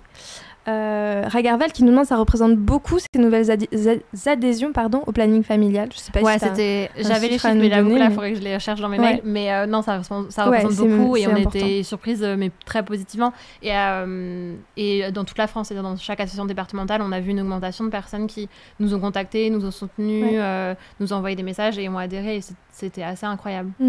On a Lolina qui nous dit dans le chat justement à ce sujet, dans mon planning, alors je ne sais pas dans quelle partie de la France, mais dans mon planning, on a presque doublé les adhésions de l'année. On est passé de 50 à 100, donc c'est quand même pas rien, effectivement. C'est assez significatif l'impact que ça a eu. Je remonte. Les associations du planning familial sont départementales, elles précisent aussi. Écoutez, ça parle bien dans le chat. Ça parle bien dans le chat. On continue. Est-ce que j'ai perdu le fil ? Non, j'ai pas perdu le fil. Justement, voilà, on parlait un petit peu de la PMA tout à l'heure et voilà, c'est un point que je voulais aussi aborder avec vous. Utiliser les termes inclusifs quand on parle de santé sexuelle et reproductive, c'est évidemment reconnaître les expériences, les vécus des personnes trans, reconnaître que les personnes trans peuvent aussi être parents, qu'elles peuvent avoir des enfants, non seulement avant leur transition, mais aussi après. C'est le cas de Ali Aguado, homme trans, père qui a mené une grossesse, accouché en 2019. Sa transernité, il l'a abordée à plusieurs reprises dans des documentaires et dans plusieurs médias. C'est un hasard total, mais il était invité de Quotidien hier soir. D'abord, j'ai dû garder un petit extrait seulement. Voilà, je ne pouvais pas vous passer les 10 minutes, mais en tout cas, voilà, je voulais un petit peu rebondir sur plusieurs choses qu'il dit, notamment par rapport... voilà, je ne sais pas s'il l'a fait volontairement ou non, mais voilà, il glisse à un moment où on n'oblige personne à transitionner. Ça aussi, voilà, ça fait partie des arguments qu'on a un petit peu entendus à tort et à travers, justement, de cette pression à transitionner. Tu l'as un petit peu abordé tout à l'heure. Voilà, c'est quelque chose, justement, à toutes des femmes auxquelles vous avez déjà répondu, justement, sur cette question de pression à transitionner, notamment qui viserait les lesbiennes à changer d'identité de genre. Pourquoi aujourd'hui, on doit rappeler aussi que ça fait partie des fake news qui circulent à ce sujet. Oui, c'est vrai que c'est un gros argument des transphobes qu'en fait, on pousserait à transitionner des personnes assignées hommes ou femmes homosexuelles pour que finalement elles redeviennent hétérosexuelles. Bon, ce qui est quand même une méconnaissance de la quantité de personnes trans qui sont homosexuelles dans leur genre d'arrivée. Donc, et pour qui du coup cet argument vraiment n'a aucun sens, quoi. Mais qui par ailleurs est un truc classique de réactionnaire de ne pas croire les gens, penser qu'on peut savoir à leur place pourquoi ils font les choses et qu'ils ont d'ailleurs tort de le faire. Si un enfant, quel que soit son âge, exprime le désir de vivre dans un autre genre que le genre auquel il ou elle a été assigné, en fait, faut l'écouter, quoi. Faut pas lui expliquer que il ou elle a tort. Enfin, je veux dire... c'est ce que tu disais de tout à l'heure, c'est une question d'autonomie des personnes, en fait. Et c'est d'ailleurs là-dessus que, parce que Ali parlait du droit, c'est là-dessus, en fait, c'est sur ces questions d'autonomie des personnes que le droit des personnes trans a avancé à chaque fois. Parce que le fait que, par exemple, on puisse changer d'état civil sans être stérilisé, la France l'a fait parce qu'il y avait un cas à la CEDH, à la Cour européenne des droits de l'homme, qui allait tomber dessus et qui allait condamner la France. Sinon, les députés socialistes sous François Hollande, ils n'en avaient pas grand-chose à faire en 2016 quand ils ont fait passer ça, quoi. Et donc, à chaque fois, vraiment, c'est sur des questions d'autonomie des personnes qu'on arrive à gratter des trucs, parce qu'en fait, ça se ramène à des questions de droits fondamentaux, quoi. Est-ce qu'on est libre? Est-ce qu'on est autonome dans les choix qu'on fait, dans les choix médicaux qu'on fait? Est-ce qu'on fait des choix, et administratifs, quoi? Est-ce qu'on fait ces choix de manière éclairée? Donc, c'est des questions de consentement éclairé. Enfin, c'est comme pour l'IVG, c'est comme pour la contraception, c'est comme pour tous les soins médicaux, en fait, où on devrait de toute façon avoir 100% du temps du consentement éclairé. Et oui, on peut discuter de la capacité à consentir à des soins médicaux d'un enfant, mais de toute façon, les soins médicaux qu'on donne à un enfant qui veut transitionner, c'est globalement, c'est ce dont on parlait tout à l'heure, on retarde sa puberté de telle manière à ce qu'il ou elle puisse prendre sa décision plus tard si on estime qu'elle n'est pas encore assez informée. Donc il n'y a absolument personne qui pousse des enfants à transitionner dans ce pays, ni dans aucun autre pays. On n'impose aucune opération à personne et on s'assure juste que voilà, les gens prennent leurs décisions de manière la plus informée possible, et après on les laisse faire ce qu'ils veulent, quoi. Waouh, ça fait du bien de le dire. C'est fou. Je remonte un tout petit peu le chat. Je pense que c'est adressé notamment, non, je ne pense même pas seulement au planning, en fait, à tout le monde, aux travaux de vos deux associations. Plutôt Ision qui dit merci pour tout le travail incroyable que vous faites. Oui, il y a peu, je croyais que vous étiez dirigé par le gouvernement et non une association. Ouais, donc voilà, voilà, ça il se mérite là. Super, merci. Maintenant les gens savent qu'on est une asso. Voilà, ça discute. Je vois qu'il y a une certaine présence de bénévoles du planning du Nord. Ouais. Alors ça discute du planning du Nord. Très bien, on va vous laisser. Est-ce que je pouvais juste rajouter quelque chose par rapport à l'interview? Bien sûr. C'était juste, en fait, moi, ce que j'ai trouvé unique dans l'interview d'hier sur Quotidien, c'est que finalement, depuis la polémique, on a peu donné la parole aux personnes concernées, aux hommes trans qui ont été enceints. Et je trouve que ça montre aussi un peu quelque chose de l'état du débat aussi. C'est-à-dire qu'en fait, on ne laisse pas les personnes concernées parler et on parle à leur place, comme sur plein d'autres sujets, mais qu'on ne va pas aborder ici parce que ça va être une très longue conversation. Mais je trouve que c'était aussi un geste politique ou un choix politique, en tout cas très important sur le quotidien, d'avoir donné la parole à une personne concernée. Et l'autre chose que je voulais rajouter, c'est sur la question de la PMA.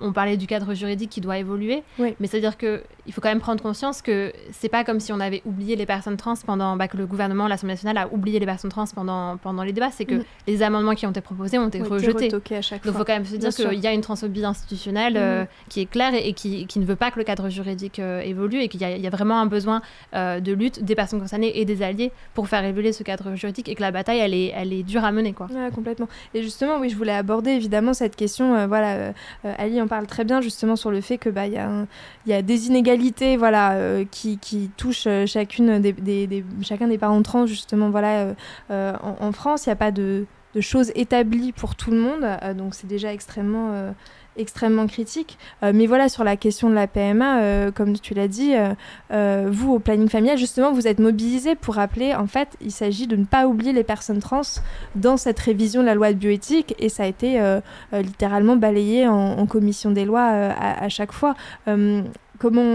C'était logique pour vous au planning familial de vous positionner là-dessus, de toute manière?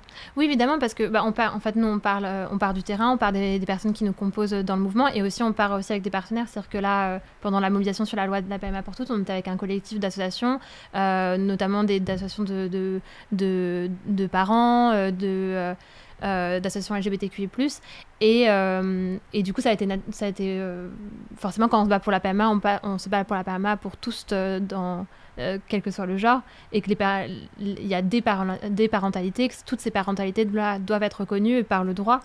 Et c'est vrai que ça a été une bataille, et qu'on continue à mener. C'est-à-dire bien sûr qu'on a fêté le fait que cette première étape de loi, elle a passé, que maintenant les couples de lesbiennes peuvent avoir une parentalité qui est juridiquement légale, que les femmes seules puissent aussi, mais voilà, la bataille, elle est pas du tout terminée.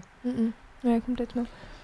Mais il y a aussi un truc, je pense, qui s'est vu à la fois sur les débats sur la PMA et aussi en fait sur la réaction à l'affiche, c'est que les gens ont aucune idée de quoi ils parlent. Enfin, une des raisons pour lesquelles en fait on a peu entendu les hommes trans avant que Ali en parle et que la parole leur a très peu été donnée, c'est qu'il y avait aussi la moitié des gens qui étaient persuadés que l'affiche parlait de femmes trans.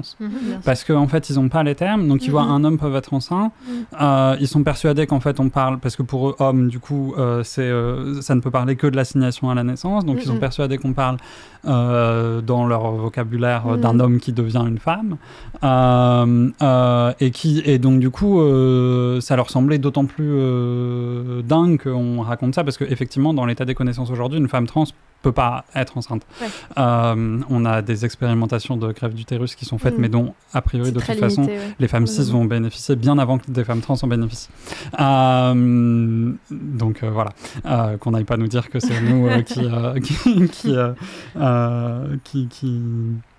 qui sommes à l'origine de ce genre d'expérimentation, ça n'est pas fait pour nous.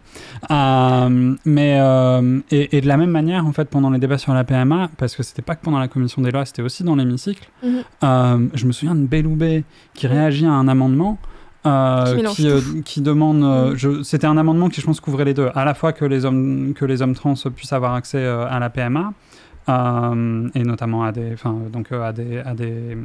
FIV, mais aussi que les femmes trans puissent utiliser leurs gamètes dans le cadre d'une PMA, ce qui aujourd'hui est touchy, compliqué, on verra selon la jurisprudence.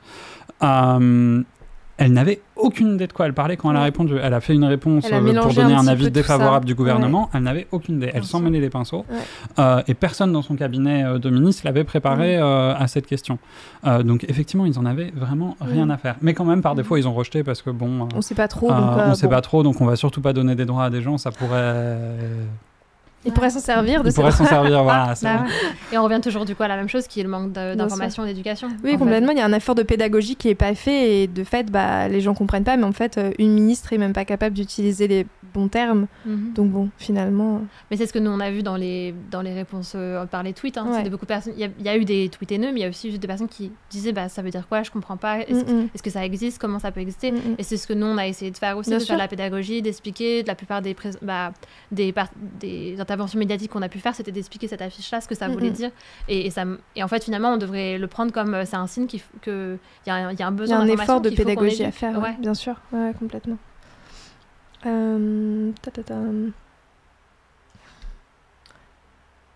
Je voulais parler aussi un petit peu avec vous d'une enquête qui a eu lieu un petit peu dans la suite, après les polémiques. Voilà, ça s'est positionné un petit peu après, mais justement, une enquête de Arrêt sur Image réalisée par Pauline Bock, qui revenait sur la polémique, mais sur le prisme justement des accointances qui existent entre les personnes qui l'ont écrit, voilà, Marguerite Stern et Dora Muto, et justement, voilà, des mouvements proches de la Manif pour tous, ou en tout cas un peu des soutiens mutuels, par exemple, tu parlais de l'Observatoire de la Petite Sirène tout à l'heure, ou de Hippomonie, des accointances avec aussi des militants conspirationnistes. On parlait de Thierry Casasnovas tout à l'heure, je crois, sur le chat. Donc voilà, effectivement, je pense que pour les personnes qui suivent un petit peu les mouvements anti-trans depuis un certain temps, ça paraît assez logique, mais...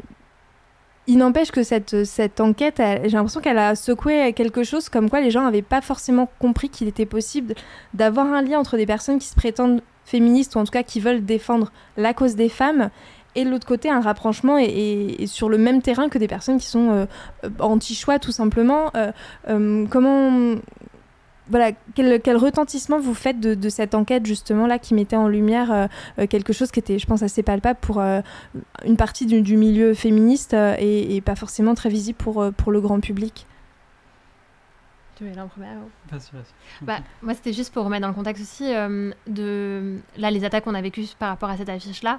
En fait, on avait déjà commencé à avoir eu des attaques quelques semaines plus tôt, suite notamment à une attaque de ce fameux observatoire de la Petite Sirène. D'accord. Donc en fait, le planning a été la cible en fait, de ces ces différents groupes. Ouais. Et du coup, nous, on voit le lien parce que c'est ces groupes-là en fait, qui nous attaquent et ils nous attaquent sur le même sujet. Donc ce lien-là, on l'a fait assez simplement. Et après, sur l'analyse, peut-être que je te laisserai intervenir du lien entre les mouvements d'extrême droite, les mouvements conspirationnistes et ces personnes. Bon, de fait, il y a un truc qui est certain, c'est que on peut plus faire semblant de ne pas savoir, quoi. Ouais.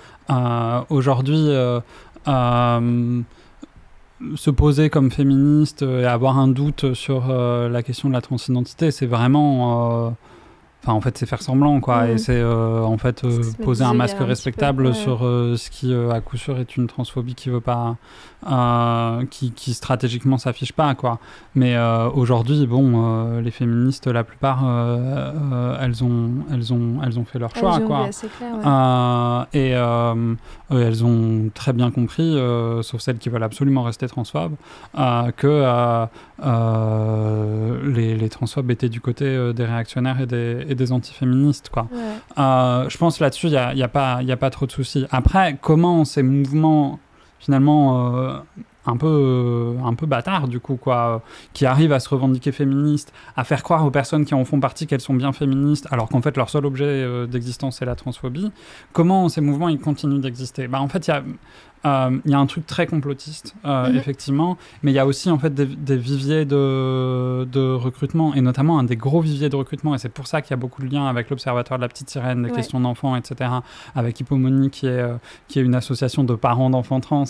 Un gros vivier de recrutement, c'est les mères d'enfants trans, c'est les mères transphobes d'enfants trans, qui refusent de laisser leur enfant transitionner, qui du coup évidemment voient leurs enfants s'éloigner, et donc qui se construisent un récit qui va rentrer avec enfants qui s'éloignent parce qu'elles sont transphobes, quoi. Et donc évidemment, enfant, on s'éloigne de ses parents quand ses parents sont violents avec soi, quoi, que ce soit de la transphobie ou n'importe quelle autre forme de violence.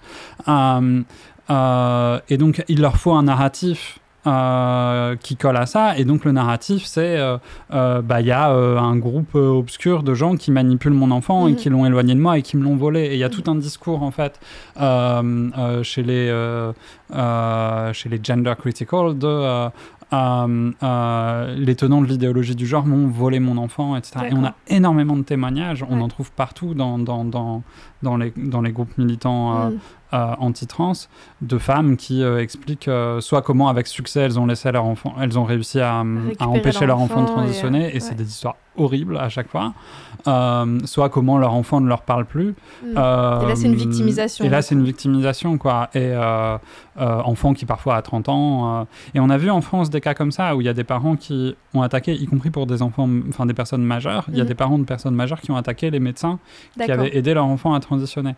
Et en fait il y a énormément de choses qui se construisent autour de ça, autour de la parentalité, et des personnes qui rejettent leur enfant et qui du coup cherchent une explication, quoi. Vas-y. Non, j'allais juste rajouter, et du coup comment aussi ces luttes, ces personnes qui sont dans des mouvements anti-trans, des fois après commencent à cohabiter avec des mouvements de droite et d'extrême droite, surtout d'extrême droite. Nous, on le voit aussi en disant il faut pas parler de genre parce que sinon vous allez forcer des personnes à se transitionner. Du coup, on parle pas de genre, ça veut dire quoi? Du coup, ça veut dire on donne pas accès à l'éducation à la sexualité. Donc on essaye de pas faire appliquer la loi, d'empêcher le planning familial d'intervenir ou d'autres associations dans les établissements scolaires. Et ça, du coup, on rejoint progressivement les discours de l'extrême droite, et c'est là où on voit une porosité en fait entre ces discours. Justement à ce sujet, j'en ai parlé avec Karine Espidera, justement on va l'écouter par rapport à ce rapprochement entre l'extrême droite et... C'est un mouvement qui est latent, en tout cas qui était en germe, mais déjà depuis au moins 2010-2011, c'est-à-dire même déjà avant le mariage, les polémiques et les horreurs qu'on a pu entendre pendant les débats sur le mariage pour tous et toutes. Déjà, toutes les polémiques autour des manuels SVT, puis ensuite les abécédaires, les abécédaires d'égalité, je crois, etc. Déjà, on voyait très bien que la question du genre, elle pointait, et que déjà, les discours, on pense notamment à Alain Soral, dans sa conférence de 2013, quand il expliquait, que avec les questions de genre, on était en train de troubler, en tout cas, déconstruire le genre, on perturbait les repères identitaires des enfants. Et déjà là, il y avait les prémices de quelque chose avec les enfants. quelque chose qu'on a pu voir aussi à l'étranger dans d'autres pays, les États-Unis, le Canada déjà avant nous. Donc aujourd'hui, ça arrive, mais c'est pas une parole qui s'est libérée. On montre bien aussi l'ancienneté de ces questions-là, voilà, le rapprochement du coup, il est pas récent, voilà, on l'a vu avec le mariage pour tous, mais même avant, justement, quand il était question justement de parler des questions de genre, notamment à l'école. Ouais, et je trouvais que mentionner la question des ABCD de l'égalité, ça révèle vraiment la confusion qu'il y a sur ce que c'est l'éducation à la sexualité, en fait. Parce qu'on a l'impression que ces personnes-là décrivent l'éducation à la sexualité comme si c'était pas de l'éducation, mais comme si on forçait des informations, ou on inventait quelque chose, on venait avec une idéologie. Et ouais, ça fait doucement rire parce que c'est pas ça, en fait. C'est-à-dire que, en fait, nous, quand on vient moi, j'ai été animatrice de prévention, quand on va dans une classe, on vient pas mettre une idéologie ou venir avec un message. En fait, on répond à des questions. Donc, les personnes se posent des questions sur leur identité de genre, leur performance de genre, sauf qu'ils n'ont pas les mots pour nommer ce qu'ils sont en train de vivre ou ce qui les questionne. Et nous, notre rôle, c'est simplement de donner les mots pour pouvoir accompagner une réflexion. Et on ne vient pas imposer quoi que ce soit. Et je trouve que ça fait partie de tout cette manque d'informations sur ce que c'est l'éducation à la sexualité. Et on l'a vu dans la Bastille de l'égalité et on le voit encore aujourd'hui dans la non-application de la loi. Ouais, je vais peut-être rappeler en quelques mots un petit peu les ABCD de l'égalité. C'était ce programme expérimental qui devait être mis en place, qui a été expérimenté en 2014 et ça a créé une espèce de vague réactionnaire très forte. C'était vraiment dans la lignée du mariage pour tous où la manif pour tous avait émergé et effectivement il y avait une espèce de crispation et une espèce de tension énorme sur la question de la théorie du genre et il y a eu un déferlement, une opposition extrêmement forte justement à cette idée qu'on allait enseigner des choses terribles aux enfants, des fake news extrêmement malsaine, comme qu'on allait apprendre aux enfants à se masturber ou des choses comme ça. C'était quand même quelque chose qui allait très très loin et qui a eu une prise, mine de rien, dans certains établissements scolaires où des parents ont créé la journée de retrait de l'école où il était question en signe de protestation, de prendre son enfant et de le garder chez soi justement pour lutter contre une prétendue éducation à la masturbation ou en tout cas quelque chose qui allait pervertir les enfants. Donc c'est quelque chose qui était en 2014 mais effectivement on voit que ça a quand même laissé des traces finalement cette question-là. Je voulais un petit peu sur cette parole transphobe, sur le pouvoir qu'elle a, je voulais savoir un petit peu comment vous vous identifiez justement, si vous sentez une comment dire, si le milieu politique, si les politiques aujourd'hui peuvent être réceptifs justement à ces idéologies-là anti-trans. On voit que pendant cette polémique, justement, Dora Muto et Marguerite Stern ont réussi à être entendus par Aurore Bergé, qui est quand même la présidente de groupe de Renaissance à l'Assemblée nationale. Elles sont reçues avec un tweet qui salue leur action de la part d'Aurore Bergé. Il y a eu une autre députée aussi. Donc c'est 2 députés sur l'hémicycle, en tout cas, qui publiquement manifestent leur soutien à ces 2 personnes. Est-ce que ça veut dire que potentiellement le discours anti-trans pourrait être crédible auprès de certains politiques? Est-ce que ça peut faire craindre quelque chose qui se matérialise par exemple avec une loi ou qu'est-ce que vous en pensez justement de cette parce que c'est quelque chose qu'on n'avait pas vu auparavant, mine de rien. Ouais, moi je crois pas que de toute façon il y ait beaucoup de gens il y a beaucoup de députés qui changent d'avis sur ces questions du fait d'un plaidoyer. Par contre, je pense qu'il y a des députés qui n'en avaient rien à faire auparavant et qui s'en saisissent de manière opportuniste parce qu'ils y voient l'occasion d'exister médiatiquement et je pense que c'est notamment le cas d'Aurore Bergé. Donc oui, très probablement en fait c'est quelque chose qui va continuer. La question c'est et en fait ça dépend aussi beaucoup en fait pas tant des politiques eux-mêmes que aussi du discours médiatique qu'il va y avoir autour de est-ce que c'est porté comme un sujet par aussi des éditorialistes, des choses comme ça, et est-ce que ces deux-là vont pas se retrouver un jour éditorialistes aussi ou des choses comme ça. J'ai des personnes autour de moi qui ont émis cette hypothèse et c'est vrai que ça me paraît pas absurde. Mais si à un moment des politiques voient une opportunité de donner l'impression qu'ils font quelque chose en faisant reculer les droits des personnes trans, ils le feront. Et avec une assemblée aujourd'hui où LREM n'a pas sa majorité seule et où ils peuvent de manière opportuniste s'allier avec LR pour faire passer des trucs, si LR a envie d'avoir une victoire entre guillemets là-dessus, ils le sur font. un enjeu de société, par exemple. Voilà, parce que c'est assez symbolique pour eux et c'est ce qui leur permet aussi de se différencier d'LREM aujourd'hui, parce que c'est pas sur la politique économique qu'ils le font, quoi. Donc c'est possible qu'à un moment ça réponde à des besoins stratégiques d'une partie de la droite de vraiment attaquer frontalement les droits des personnes trans, et à ce moment-là ils le feront parce qu'ils en ont rien à faire. Après, à gauche, les personnes qui ont des convictions transphobes, il y en a. Mais bon, ça s'entend moins peut-être. Ça s'entend moins et c'est pas très opportuniste pour elle pour le coup de la ramener là-dessus. Donc pour l'instant c'est plutôt tranquille, mais bon, le jour où il faudra voter un truc, on verra ce qu'elle vote, quoi. Ouais, bien sûr. Ouais, et ce que je trouve intéressant, notamment sur ce que tu disais dans la seconde partie, c'est-à-dire que en fait il y avait une sorte de silence, notamment à gauche, sur la position en fait des différents partis politiques de gauche sur les droits des personnes trans, et que finalement cette polémique et ces attaques qui ont ciblé le planning, elles ont obligé les personnalités politiques de gauche à se positionner et à soutenir le planning et à soutenir les personnes trans, et que ça c'était une vraie opportunité en fait. C'est une des premières analyses qu'on a faites au sein du planning familial, de se rendre compte que là maintenant enfin il y a des personnes qui prennent la parole, des personnes influentes, des personnes qui ont des mandats, notamment au Parlement et au sein des partis politiques, qui ont dit clairement, qui ont tweeté clairement, qui nous ont aussi envoyé des lettres et des mails en disant on soutient le planning familial et on défendra les droits des personnes trans, et qui se sont enfin déclarés comme alliés. Et je pense que c'est aussi une opportunité pour nous dans les prochaines luttes, notamment sur la PMA et d'autres propositions de loi qui en découleront, d'aller interpeller ces personnalités politiques et ces hommes et femmes politiques pour qu'ils viennent nous aider et que leurs déclarations deviennent aussi des actions par la suite. Donc c'est aussi, de mon point de vue, une opportunité. On a Ragarval sur le chat qui me dit « Oh oui, Stern, éditorialiste sur France Inter, on a hâte. » Mon Dieu.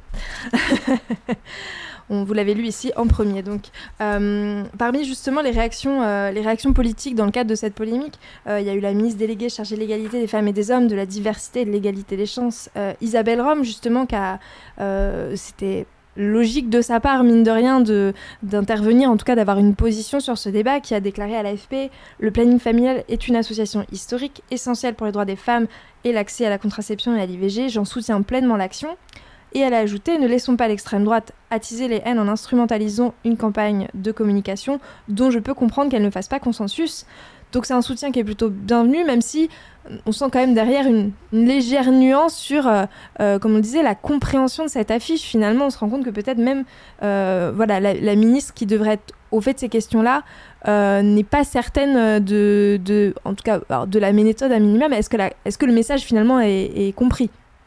Je pense que toute la polémique autour de cette affiche, c'est que le message n'est pas compris, mais pas parce qu'il n'est pas clair le message, c'est parce que les personnes ne sont pas informées jusqu'au plus haut du sommet de l'État. Et du coup, on va continuer à informer, on va continuer à en discuter. Madame la ministre des Droits des Femmes, on la rencontre, on travaille avec elle. Son ministère, il nous subventionne aussi, donc on a un vrai travail collaboratif. Nous, on a salué sa prise de parole en soutien au planning familial, on l'attendait et c'est bien qu'elle soit arrivée. Alors en effet, elle souligne qu'il y a des incompréhensions sur l'affiche, mais en tout cas très bien. C'est-à-dire que voilà, il faut qu'on continue. J'espère qu'elle va nous soutenir du coup pour faire plus d'éducation à la sexualité, pour visibiliser plus les personnes trans, pour que en fait ces affiches-là, elles étonnent moins et que les personnes sachent de quoi on parle. Qu'est-ce que tu en penses, toi, Maud, de cette réaction ? C'est assez classique quand même du macronisme, pour le coup, de dire « mais je comprends que ça fasse débat ». Après avoir donné un soutien à quelqu'un pour pas froisser ceux qui soutenaient pas. C'est vraiment une méthode très, très classique. Ça veut dire quoi, ne pas faire consensus ? Est-ce que ça veut dire, comme l'a dit Ali, ça suscite la discussion et donc c'est l'opportunité d'éduquer ? Est-ce que ça veut dire c'est ok de pas être d'accord avec l'affiche ? Ça veut dire quoi, pas être d'accord avec l'affiche ? Parce que en fait, derrière ça, pas être d'accord avec l'affiche, ça veut dire deux choses. Soit je ne crois pas à la transidentité, je crois que ça n'existe pas, ce qui est juste aberrant parce qu'en fait ça existe, il y a des hommes qui accouchent, quoi. Soit je voudrais que ça n'existe pas. Je sais que ça existe, mais je voudrais que ça n'existe pas, ce qui est pire en fait. Donc non, c'est un peu tiède, quoi. C'est plus que tiède, vraiment ça craint, quoi. Faudrait peut-être qu'elle rencontre toutes des femmes pour que vous puissiez transmettre certaines analyses, y compris dans les cabinets ministériels, il y a un manque il y a un manque de connaissance du sujet, quoi. Et une envie peut-être de pas forcément s'informer là-dessus.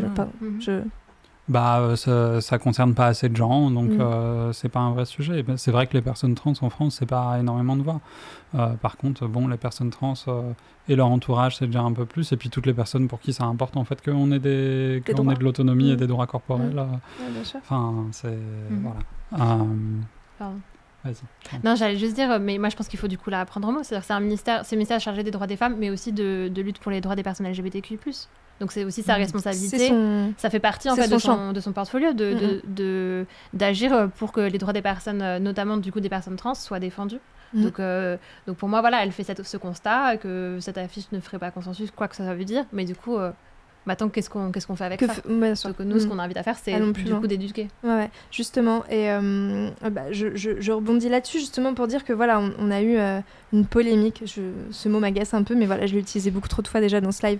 Mais en tout cas, c'est un moment médiatique qui a eu pas mal de place et dont on suit encore les restes un petit peu ces derniers jours. Justement, est-ce qu'il n'est pas temps aussi de passer à la polémique, l'espèce de bad buzz au second plan et justement se concentrer sur les problématiques auxquelles les personnes trans font face, c'est-à-dire les questions très concrètes d'accès à la santé, d'accès au logement, d'accès au travail, d'accès aux études aussi, les questions, la question du changement d'état civil aussi, qui a été facilitée par la loi de 2016, t'en parlais tout à l'heure, mais qui n'est pas non plus, qui est loin d'être parfaite. Ça serait compliqué. Finalement, on a une polémique justement qui a fait parler de la transidentité, peut-être pas de la meilleure des manières.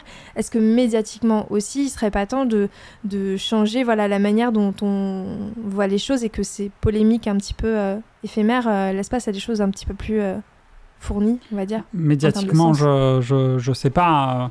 En tout cas, en termes de sujet. Si on a à gagner à ce que la transidentité soit un sujet médiatique, mais parce qu'on l'a dit tout à l'heure, en fait, la transidentité est quelque chose qui, par définition, est banni et n'est pas acceptable dans le régime politique dans lequel on vit, qui est le patriarcat, quoi, entre autres choses.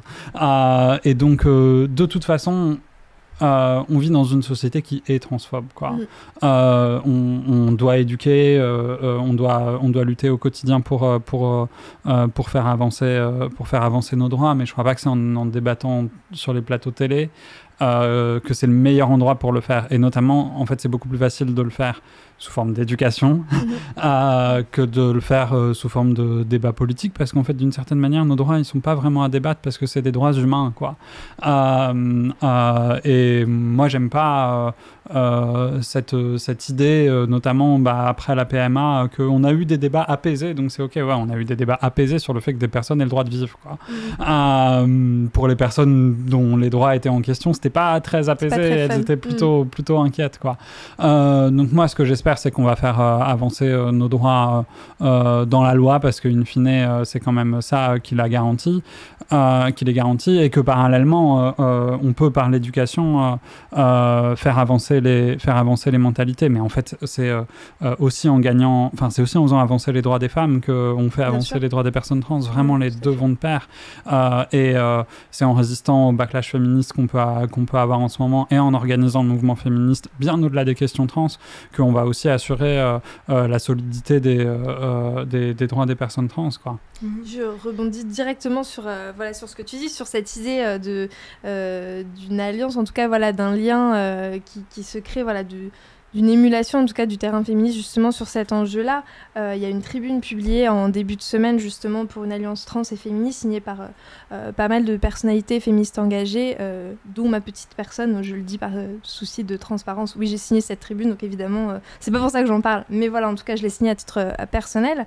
C'est elle apparaît ici, hein, vous pouvez voir en intro, justement une tribune de réaction qui montre quand même que le mouvement féministe, on a l'impression que le mouvement féministe en tout cas est prêt à répondre, à engager justement une véritable politique féministe qui n'est pas juste inclusive des personnes trans, mais en fait qui estime que voilà, les personnes trans sont là quoi qu'il arrive et que ce féminisme doit se faire avec elles ou pas se faire en fait. Oui, c'est ça. Enfin, moi, j'ai signé cette tribune aussi et merci énormément aux militantes qui ont fait le taf de l'écrire et de rassembler les signatures.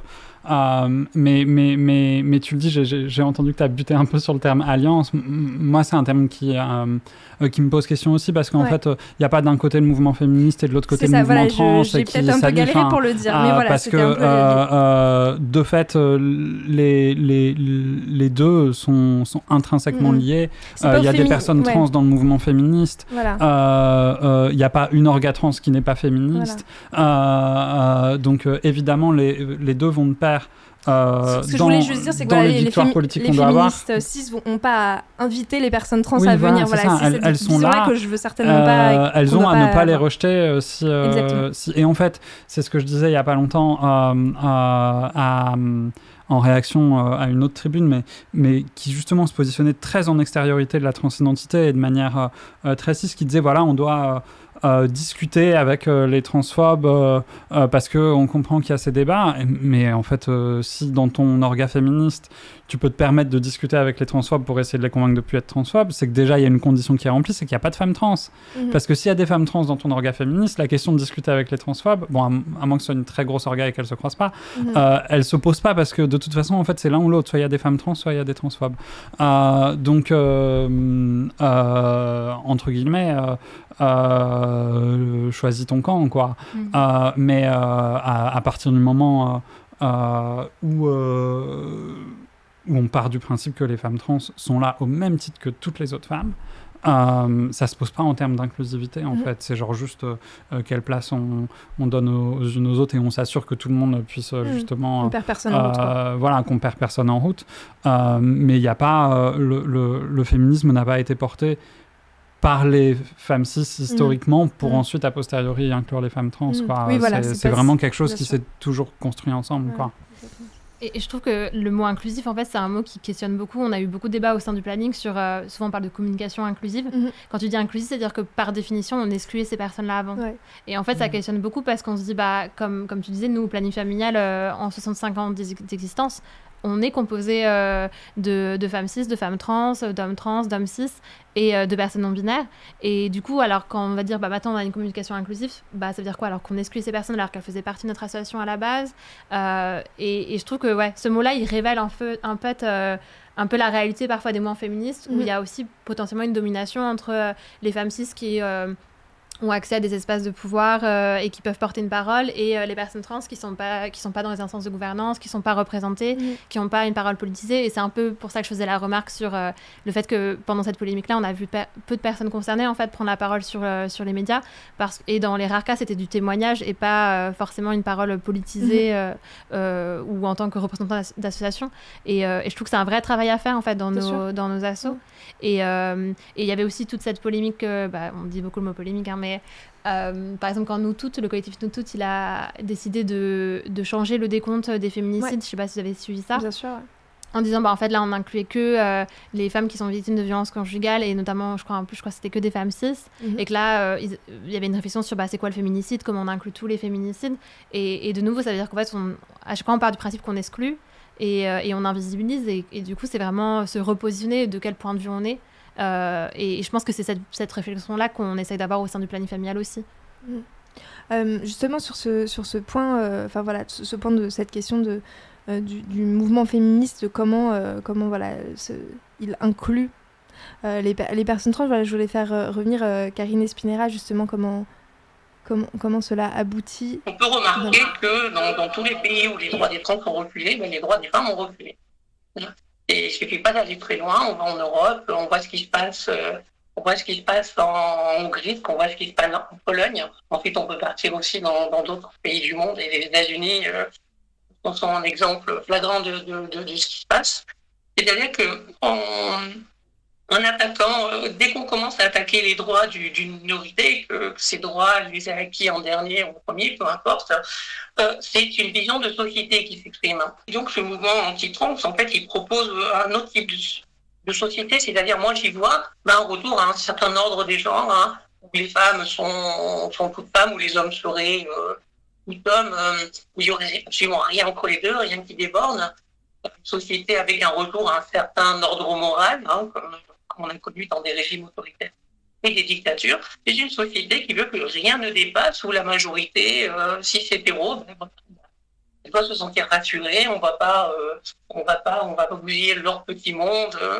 Et c'est toujours cette peur de la fin de leur société, de la fin de leur civilisation qui les fait, entre guillemets, qui les panique. Alors qu'on voit très très bien l'histoire même de l'égalité des droits, l'histoire même du cycle LGBTIQ+, montre que aucune lettre n'est jamais venue détruire ce monde-là.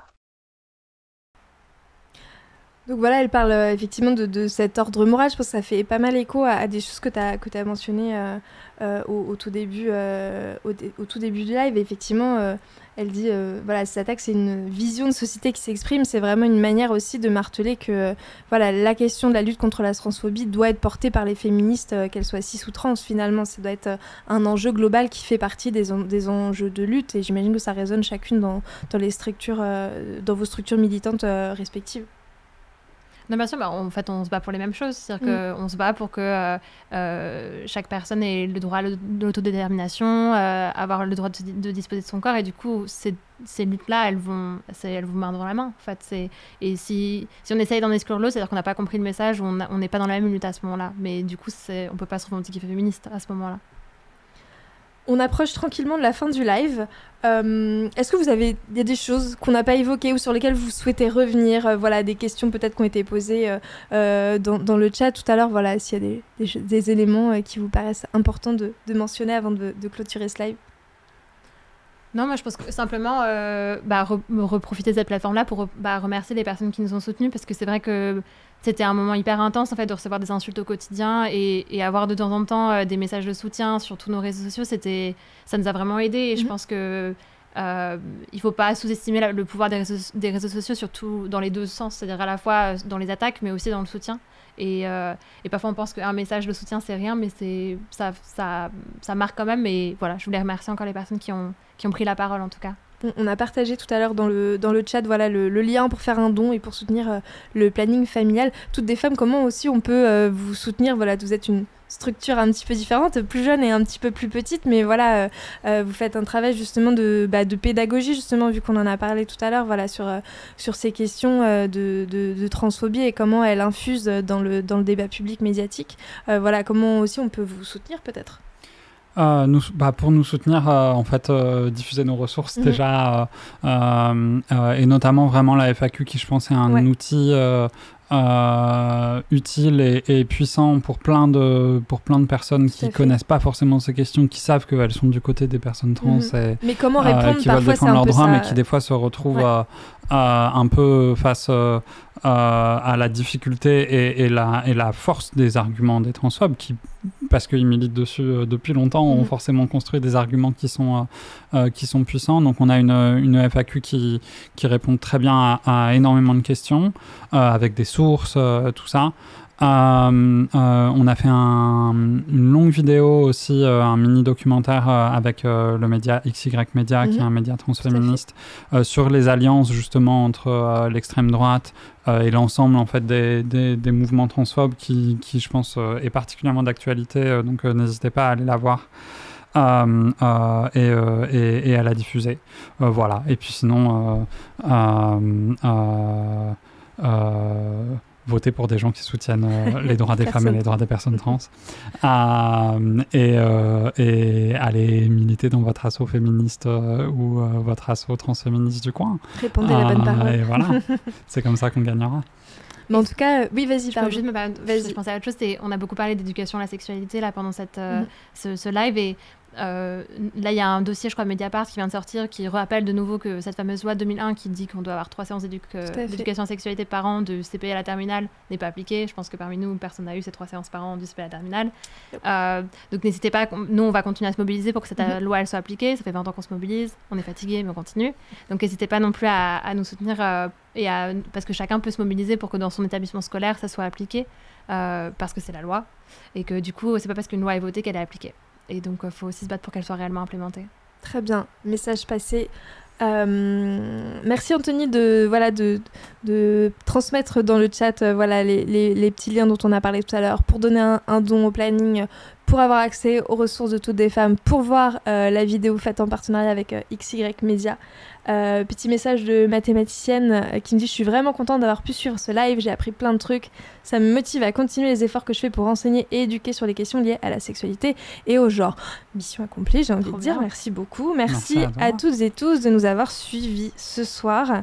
Voilà, c'est la fin de ce live qu'on a consacré cette polémique, c'est la dernière fois que j'utilise ce mot, qui a frappé le planning familial, et à cette vague de transphobie qu'on a vue ces dernières semaines, aux réponses qui sont faites, parce que c'était aussi l'occasion de pas se consacrer seulement sur le négatif, mais le levier d'action justement pour, on l'a dit, pour éduquer, pour se renseigner, justement, pour militer. Donc j'espère qu'on a réussi à couvrir tous ces pans du sujet. Vous allez pouvoir retrouver ce live évidemment sur notre chaîne Twitch, mais aussi sur YouTube très rapidement et aussi en version podcast.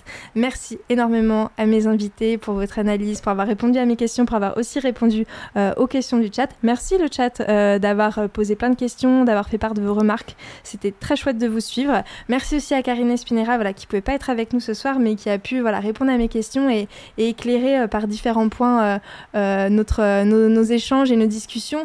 Je renvoie aussi vers son ouvrage coécrit avec Modius Thomas, Transidentité et Transitude, se défaire des idées reçues.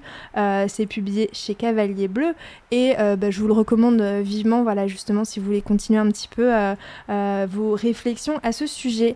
Je crois que j'ai remercié tout le monde. Je termine ma tournée de remerciements. Merci à Chakam, à la régie technique, c'était wouhou, on t'entend qui a assuré la régie technique et qui a, je crois, réglé un problème de son tout à l'heure. Donc merci, parce que j'ai vu après tout le monde sur le chat. Donc merci infiniment. Merci Inès, Delphine, Audrey pour toute la préparation. Merci à Coralie pour les réseaux sociaux. Merci à vous le chat encore. Merci à mes invités. Merci à toute l'équipe de Mademoiselle. Merci à la team modération qui a fait un super taf aussi ce soir. Merci aussi à Humanoid qui nous soutient évidemment dans ce Mad Prime. Sur la chaîne Twitch de Mademoiselle, on se retrouve dès demain à 9h avec Chaka Medina pour la matinale. Ça se termine. Il est 20h59 et je vous souhaite une très belle soirée. Je vous dis à très bientôt pour un prochain Mad Prime. Bye!